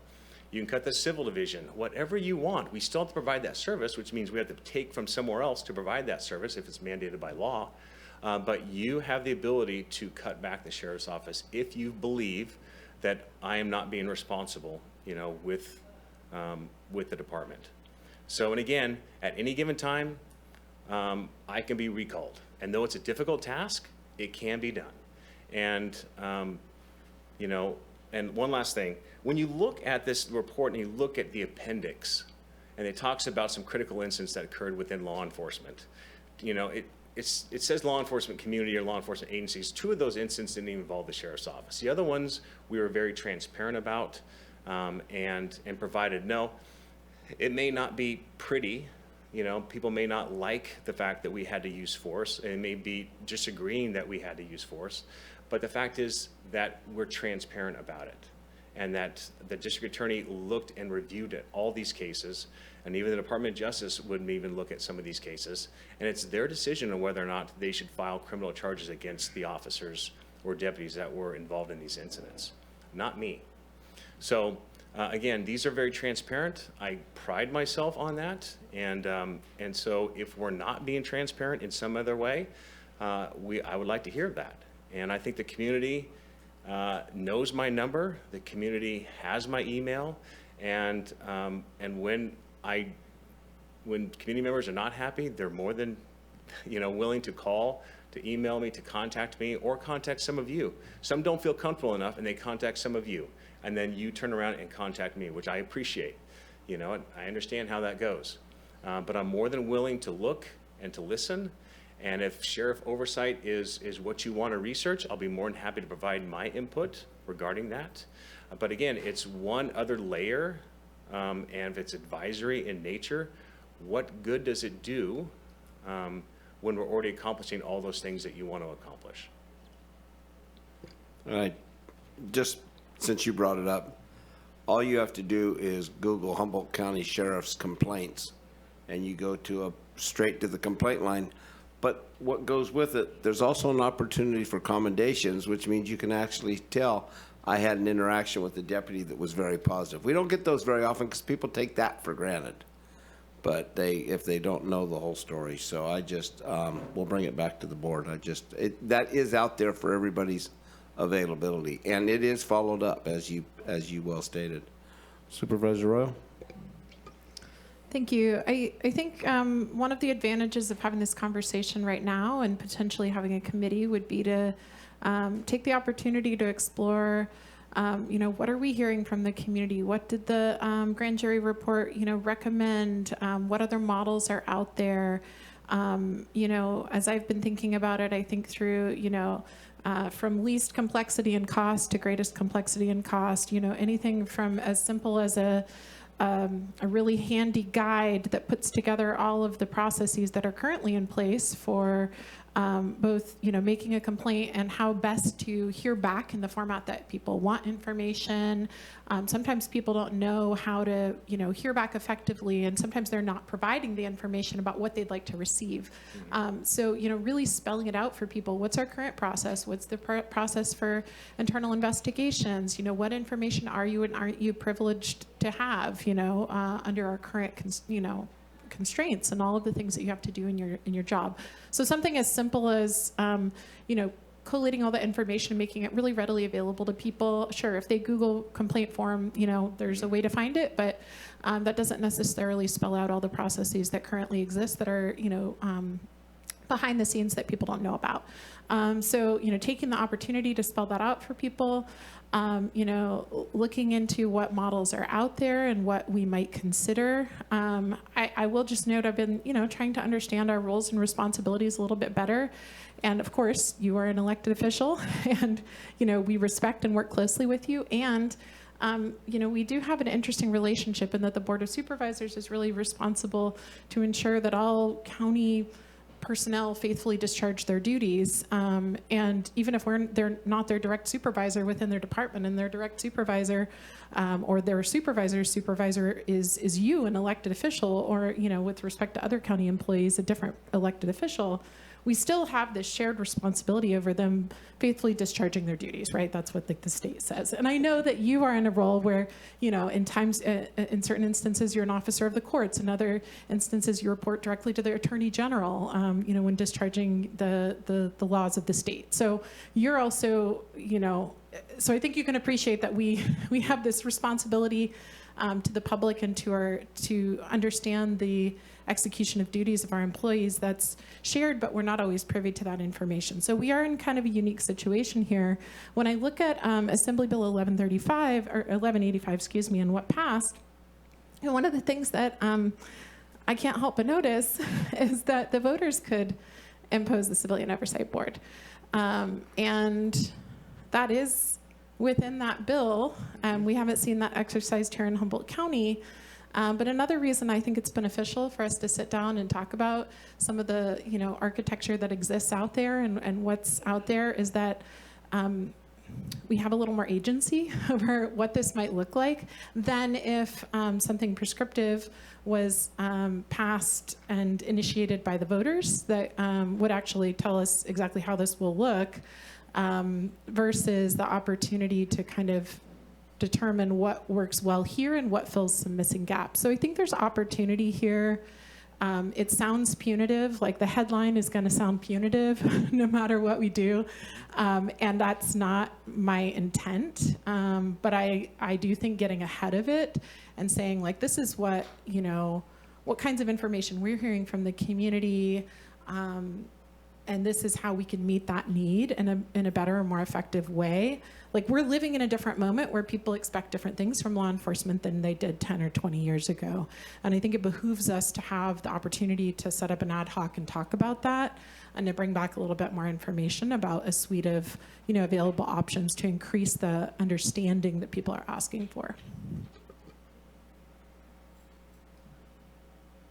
I did want to address the one part about they could just file a complaint. It is rather elaborate because it goes on to say what you can expect, how to make a complaint, download a citizen complaint form, the full investigative procedure you can expect from filing a complaint. You will get a chance. There are 4 possible findings in each case, and then they've got the action to be taken, and then they give you the contacts. If you're unsatisfied with the results of the investigation, you can call the grand jury, the attorney general, or the United States Attorney's Office. So it's fairly elaborate. It gives you a download citizen complaint form. It's not just call in and say, hey, I got a problem. It's pretty well. And what you're saying about the little handbook, I guess we could hand a little handbook, but I don't know how we get the handbook to them, So I understand that. We could do it when we set up tabling and stuff, I'm sure. But anyway, Yep. it is a pretty elaborate complaint and commendation. So it wasn't just you could just file a complaint. It walks you all the way through it. Supervisor Wilson? Thanks. If you want to sit down, you can. I'm not. Okay, in the perfect. conversation Thank is in this moment. I'm just going Thank you. to talk for a little bit. I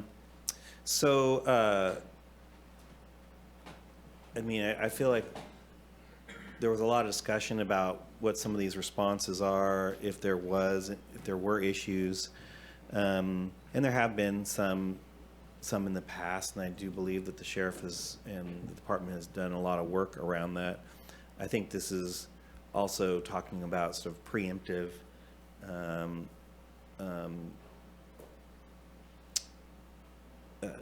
setups to try and deal with some of those issues. As the sheriff knows, I'll just speak from a personal perspective. We have a good working relationship. We disagree on things often, and sometimes vehemently. But nonetheless, I do appreciate the sheriff being available and open about those disagreements and those discussions. But I'm in a sort of privileged place because I am elected and I have that power of the purse strings, even though it's 20%, and also I'm able to have that discussion. There are many in the community who don't feel that same power and privilege to have those discussions in that way, and in the sort of feedback loop that was sort of discussed here, still is through much higher power institutions, through the Department of Justice and others, and so that is a big separation between sort of the citizen and those potential policy discussions within the Sheriff's Department, which is a separately elected body. We have policy discussions every Tuesday, open to the public to have comment. When there are policy or internal issues with the Sheriff's Department, there's just a lot more sort of administrative and bureaucratic and processes that probably seem very daunting to folks. So I see this as a potential opportunity to, pull that back a little bit and help people understand and actually be more of a part of it. I wanted to start with, and I didn't, is why we're here today, which is because at our last meeting, you were not available. I think you were on vacation, and then our other, the undersheriff was in an emergency on the fire. It just wasn't available for absolutely normal reasons. And so we're here today, and I want to note that one of the supervisors who had some input on this or wanted to make input on this is not here today, Supervisor Madrone. But just based on his expression at that meeting, I think he was wanted to see something move forward in the form of this ad hoc that's being discussed here. I also want to push back a little bit on the electoral process for sheriff, in that we do have that. It does exist. But it is quite confined. I mean, as you know, there was legislation proposed to open up the qualifications about who could run for sheriff, which you opposed and I was in favor of. But that's okay. That's one of our differences. And so again, that sort of confines the public's ability to really feel like they have a place in those discussions. And so when you run unopposed, when someone, it doesn't allow for those discussions to occur. It's not because everyone's thinks that necessarily someone's doing the best job, and maybe they do, but I mean, there's not an opportunity for that. So for me, I'm supportive of this first step, which is this exploration. I think if we do that, I would propose that, have two supervisors work with staff to bring something back within 6 months or so to give some understanding and recommendations around that. That being said, and as I said at the last meeting, I am very sensitive to the issues around staff time, around citizen time. I mean, we have meeting fatigue as it is. Every time we set up some sort of process like this, then citizens they'll raise their hands like they want to do it when we talk about it in this context. But then when it actually comes time to put people on those committees, it can be quite time consuming, and then we're getting a lot of turnover in those, and then people's lives either are amenable to that or they change. And so I just want to say, it just adds that I feel very strongly that that I don't want to have more, again, meeting fatigue within the community around this. But this is an important issue. I do think that there's enough to explore whether or not, whether that spectrum of this sort of a group of people getting together with subpoena power and all that stuff versus all the way down to the other end of the spectrum that Supervisor Arroyo was talking about, how can we just get better information out there? I'm open to all of those things, and I'm open to receiving that information from an ad hoc. If I feel like that if I was to, put that forward, I would ask that Supervisors Arroyo and Madrone lead that up, because I feel like they're the two supervisors that either both have the most experience and most interest in that, and I trust that they will actually hear this discussion and be responsible to all of these opinions and these perspectives. That's how I feel about it. Happy to have more discussion and happy to make a motion to kind of move us in that direction and see where we go. So that's where I'm at. Supervisor Bushnell. Well, we don't have Supervisor Madrone here, and I would be happy to serve on that committee as well. So if you want Supervisor Arroyo, then I'll put my name in and I'll make that motion. I'm happy to do that. I haven't heard from Supervisor Madrone, so sometimes when you're not there, this is what happens. I'm all right with that too, so, yeah. Works for me. Well, gosh, I don't want to be on it then. Or you could be on it. I don't care. It's not that. I don't have the experience that you guys have. But I'll open this up to public comment.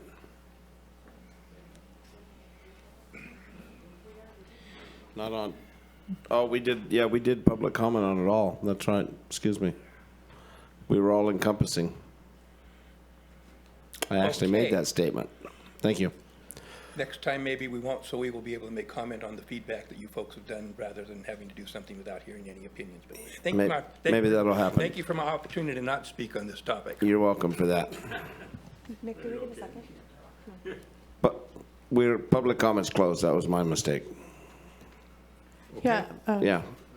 Can I make a You can do anything you want. request of the chair?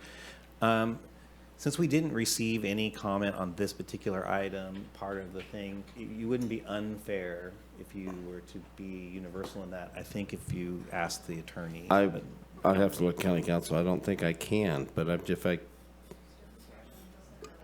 would be within the chair's discretion. oh, then that's fine then. Okay, sorry. Can I clarify? We didn't get a second, so. Need a second if we're gonna. I second. Thank you. Okay.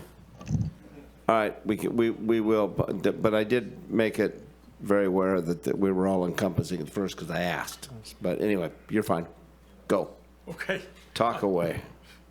All right, well, I will talk away for a few minutes. Thank you. My name is Larry Giventer. I have been a member of this civil grand jury. I had a hand in writing the report, which was submitted to you and for comment by the sheriff. I'm also a member of the Community Oversight of Police Practices Board of the City of Eureka. Now, there are two comments that I should bring to your attention. The grand jury report is subtitled, the lack of oversight due to lack of foresight. There will be, unfortunately and regrettably, critical incidents that will occur in this county in the foreseeable future. Now, what can we learn from these incidents? Are we prepared to learn from those incidents? The grand jury report also says oversight is constructive, not punitive. There's nothing in the grand jury report that criticized the sheriff or criticize the current complaint procedure. If you want to see how oversight is constructive, there is an example right at hand in the city of Eureka with a cop board. And if you want to see exactly what the grand jury recommended, that report is online. And I urge everybody here and everybody who views this meeting to go online to the city of Eureka and actually read the grand jury report. If you want to see how this is constructive, I urge you to go online again to the city of Eureka and look at the independent auditor's report regarding the critical incident that occurred at Cal Poly Humboldt. You will see online, you'll see a briefing by the Chief of Police of the City of Eureka, Chief Stevens, about the Eureka Police Department officers on the front line, in danger, actual video of what was occurring there, and how the OIR, the independent auditor, viewed this. And you will note that one of the critical things that the OIR group pointed out, we do not have in this county a mutual aid agreement among our law enforcement. That's how oversight can be constructive. So I look forward to you working with the sheriff. Thank you. And developing oversight for this county. Thank you.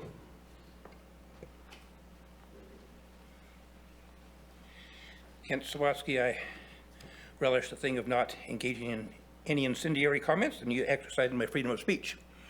I did take a little bit of exception of the comment that Supervisor Wilson made, which basically implied that Supervisor Bohn or Supervisor Bushnell, I guess, weren't smart enough, didn't have a good enough heart or whatever to do that. I know that's politics. You try and put people in things strongly.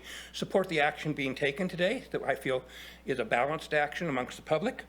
I did sit on the sheriff's complaint board. I was appointed by Sheriff Downey prior to our sheriff here, and we didn't have complaints. There are other things. I mean, that you can take it to the Civil Rights Commission. You can take it, like they said, to the grand jury and things. I have had no cause to take anything regarding either the DA, in my opinion, or the sheriff to any kind of a board or anything of any nature, let alone the Department of Justice. That's why I've suggested, I think it's way more pertinent that you have an overall board, because we get elect these people. We can impeach them or remove them at any time, but we cannot impeach your director of DHHS. And so I think those people should be prone to oversight also. I feel that we do not have very good recourse, and so now I will have to go to the DOJ, and I will have to go to the grand jury, and I will have to go to any other thing I can. So that's a process that I think you should have available regarding all people, all of your staff members, if you really want to let the public have comments on it, not just select out an elected. I don't think that's proper in my opinion, and I don't think it would be proper in my opinion for you to do it to Juan Pablo or any of our other staff that we have there that are elected. Thank you for my opportunity to speak. Chair Bohn, I do have a caller online. Oh, sorry. No, you first. Good afternoon again. Richard Bergstresser, formerly the foreperson for the grand jury. A couple of things have come up. One, the whole conversation about running unopposed or all of that makes it sound like this is about the sheriff himself, and it is not. It's about the office of the sheriff. It's about the institution of the sheriff's department, which will outlast the sheriff. It'll outlast all of us. So let's not turn this into something that is about a person as opposed to about the institution. We spent a lot of time talking about the oversight board, and in that conversation, we're losing the other half of this, which is what Eureka calls the independent auditor, what could be called the inspector general. This is a professional person who is contracted and has access and who can come up with very informed, well thought out, well reasoned, and shared conclusions based on the facts available to them. Significantly deeper set of facts available to your average citizen and probably to the Citizens Board. We're seeing that in action right now with Eureka, and I think that the people of Eureka will tell you it's working well. They have gotten to the bottom of the texting scandal they had. That was a big deal, and having an independent person not hold any punches I think was very helpful for the people of Arcata, similarly to the Cal Poly issue that Larry was just referring to. Sunshine is always good. It is always good. So what's the problem with having a professional oversee this kind of thing? Eureka spends about $90,000 for their inspector general. They have about 19% of the population.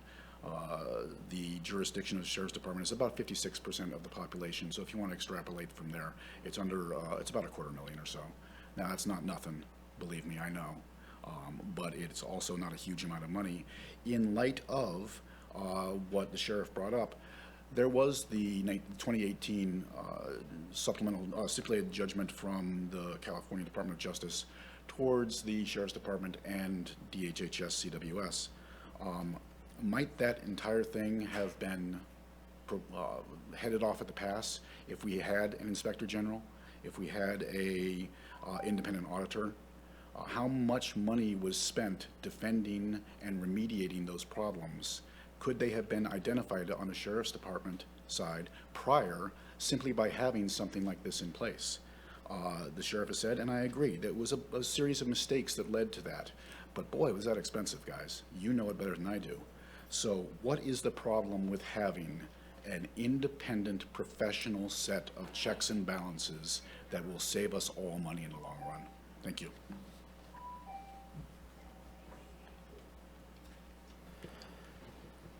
So there has been a motion made. Oh, you have a call. I'm sorry. Go ahead. Yeah. Caller 0052, *6 to unmute, and you'll have 3 minutes.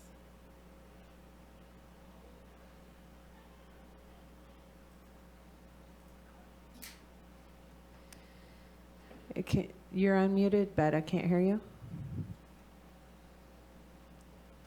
How about there? How's that? There, now we can hear you. Thank you. All right, thank you very much, Nikki. This is Steve Madrone. I'm calling in as just a private citizen because I am on vacation, although today I was not, and I could have attended, but just to keep it simple, I decided to pull myself out of the Zoom remote issue in terms of just cause, et cetera.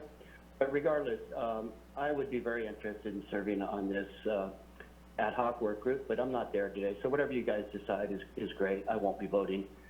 I do think it's really important to have a citizens oversight committee, as I've stated before. I think there have been numerous critical incidents that really should have been reviewed and brought before the board, but have not. And I won't go into naming them. I did at our meeting last month, name several of those incidents. And I absolutely agree that it's about, you know, the overall effort, not about an individual. And I think it can be a really positive thing that can reinforce and build public trust in law enforcement. I attended the Eureka's Citizen Oversight Committee meeting last month, and I was quite impressed with their overall process in reviewing the Cal Poly incident in particular, which had many failures, several of which can lead to lawsuits. And so when we talk about money, I said this before, I don't think we can afford not to have a Citizen Oversight Committee because it is a way to provide critical feedback to these critical incidents that can help us avoid lawsuits in the future. So just wanted to share my strong support for moving forward, and whatever you guys decide, I'm fine with that. And thank you for the opportunity to comment. Thank you.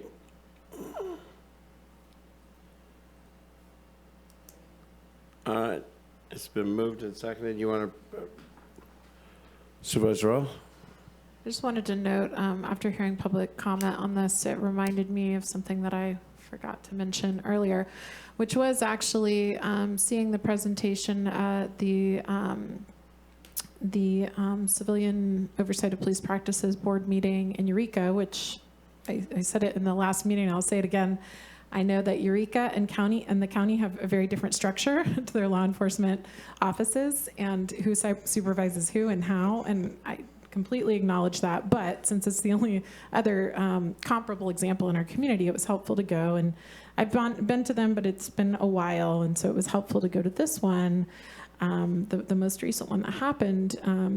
And something that I found really valuable was it actually really shed some light and offered the opportunity for a public forum to look at some of the footage of the EPD response at Cal Poly and the danger that an officer was in based on a variety of camera angles of officers' cameras, body-worn cameras, and helped to understand what happened during the interaction with some of the protesters that day from a very different and sobering perspective. And it created a structure by which people could see that and understand it better. So it actually really was, I know in government we often don't have the opportunity to tell the full story about what's really happening because we are constrained by a lot of various constraints, and having that process to do that was pretty amazing because I think everyone in the room was very affected by seeing the footage of what really happened to one of the officers and why there was such a strong response in that particular moment and such a show of force. And it changed really quickly, and people got a chance to understand why in a way that I hadn't seen showcased previously. So there's also that opportunity of the benefit of being able to vet the what's released and then tell your side of the story. And sure, we could do that, but that was another way to do that by using the independent police auditor as a sounding board and then provide the full picture once that was done. So I found that to be actually a really positive aspect of it. And I'll say, like, it sounds like we're moving forward with this recommendation today, and I don't have a bone to pick. I'm not here because I have a bone to pick. I really do want to see if there's some structure that or next steps that we can take to help people better understand law enforcement and have a better feedback system, and get ahead of, of this issue as it's changing in the eyes of our community. So I really appreciate being asked to serve on it, and I'm not here because I think the sheriff's office is bad and I have a bone to pick by any means. I want to see what kind of structure we can come up with that we can all live with, whether it's simple or more complex. Supervisor Wilson. Thank you. I appreciate the conversation we've had with our community, with the sheriff, with our board today. It's been, I think, valuable. Even,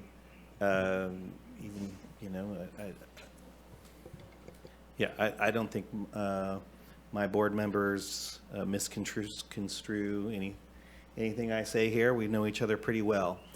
I do want to just comment for a minute that if it appeared that my comments around how we elect the sheriff are personal, they are not. I absolutely believe that this is around the office and not the person. I've started out my conversation being really clear that I do believe, and I work and I believe everyone here works well with the current sheriff, even though we may have some pretty strong disagreements occasionally, and that's real. We both roll our eyes at each other, and in many times, and then there are many times we work well with each other on a lot of these important issues. And that's part of what makes democracy both messy and functional. So I really appreciate everybody's efforts in this. And so I think moving forward with what we have decided to in the motion, I think works. And yeah, I think we will come out with something positive in the end. Well, I think it's pretty easy to understand what I'm saying. I support the sheriff and I support the deputies, and they're also the same ones that protested one of my re-election campaign notices and showed up with 12 of them with picket signs. So they don't always support me, but we worked through it and we worked together. My whole gist of this is we put all these efforts forward and we're going to deliver them to someone that thinks it's, that feels it's already being done. And we're talking about the oversight's going to be able to stop 120 peaceful protesters from since we brought up Cal Poly, and the peaceful protesters that, as you well saw, the 120-pound police officer. So did they plan for that? I don't know if they planned for it, but they brought up a lot of people that were planned for it. I wasn't there. I think it was after a while. You have to understand, they were in our public buildings defacing them to the tune of quite a bit of money, but it was peaceful protests. So I will vote yes today, but it's what we can deliver at the end of the day, what the deliverable is, and what we keep talking about these incidents, but I don't know if a oversight committee can stop something that's going to happen in the future. I mean, there is oversight, but I mean, if I take a look back at all these that are listed, and I don't know, we've had deputies that we've had to reprimand. I know there are deputies that will no longer ever be a deputy, at least in California. And I know that our sheriff, with the support of his deputies, and sometimes not as supportive of his deputies, has made those tough decisions. So I'm willing to look at this. I'd love to see what's going to come back. I'll support Supervisor Bushnell and Supervisor Arroyo on the oversight, and there is quite a bit. I've basically worked in 12 and a half years with 2 deputies, but with a portion of my district being the city of Eureka, I've worked with, I believe, 5 police chiefs. So there is, where we get to work with new people. So the election process does work, or doesn't work any way you look at it. So does the recall thing. So as we move forward, I hope we can find something that the public shows more trust in, because our sheriff already has that level of trust that we would all love to have. So with that, I'm ready for the vote. Chair, Yes? I think I need to amend my motion to include receive and file the report, and also for staff recommendations additional to the 2 ad hoc members. I have approved the staff recommendations as listed to include the formation of the Sheriff's Oversight Work Group, to include you and Supervisor Arroyo.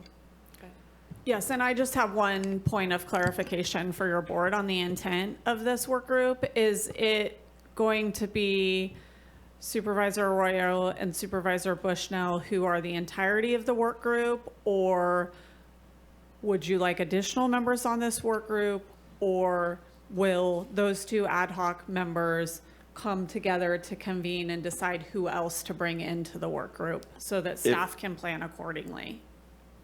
And I don't know, I would like to see the CAO, the district attorney, and one other department head on there.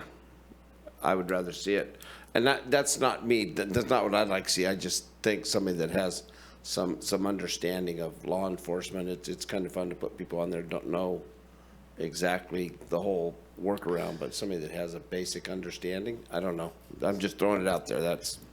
I ain't gonna die on that one.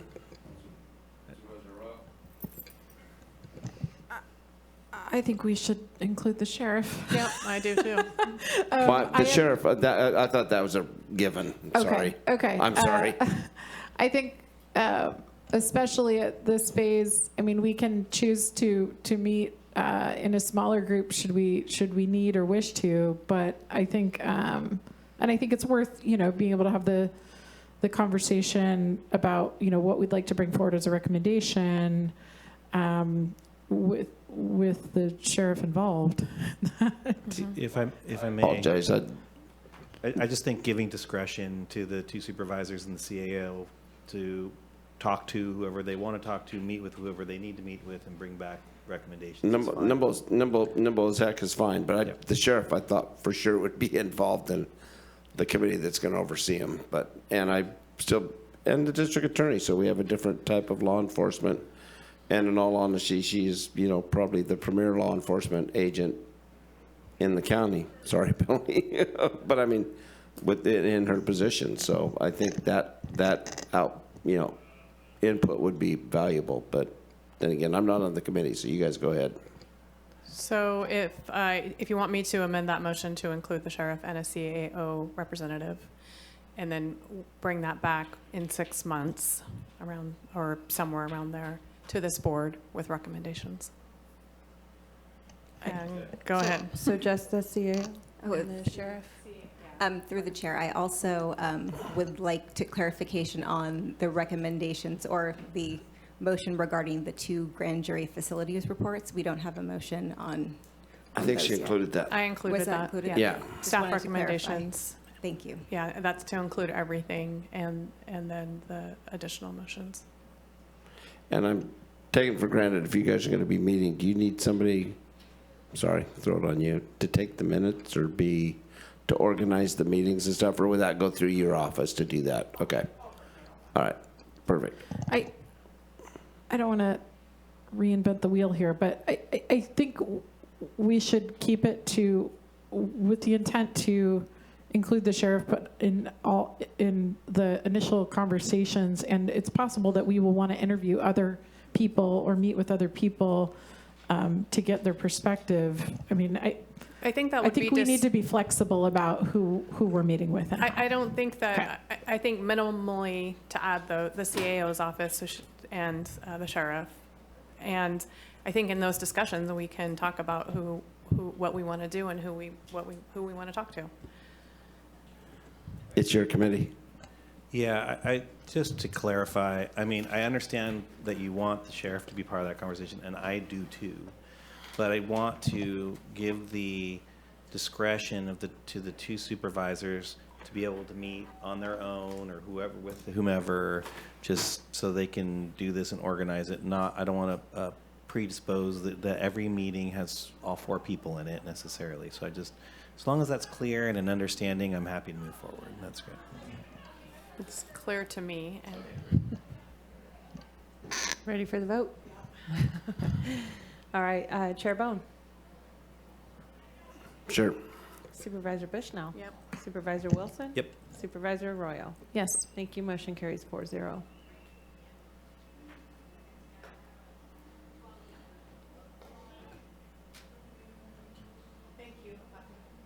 Thanks, Scott. With that, we will, I believe, adjourn. Thank you.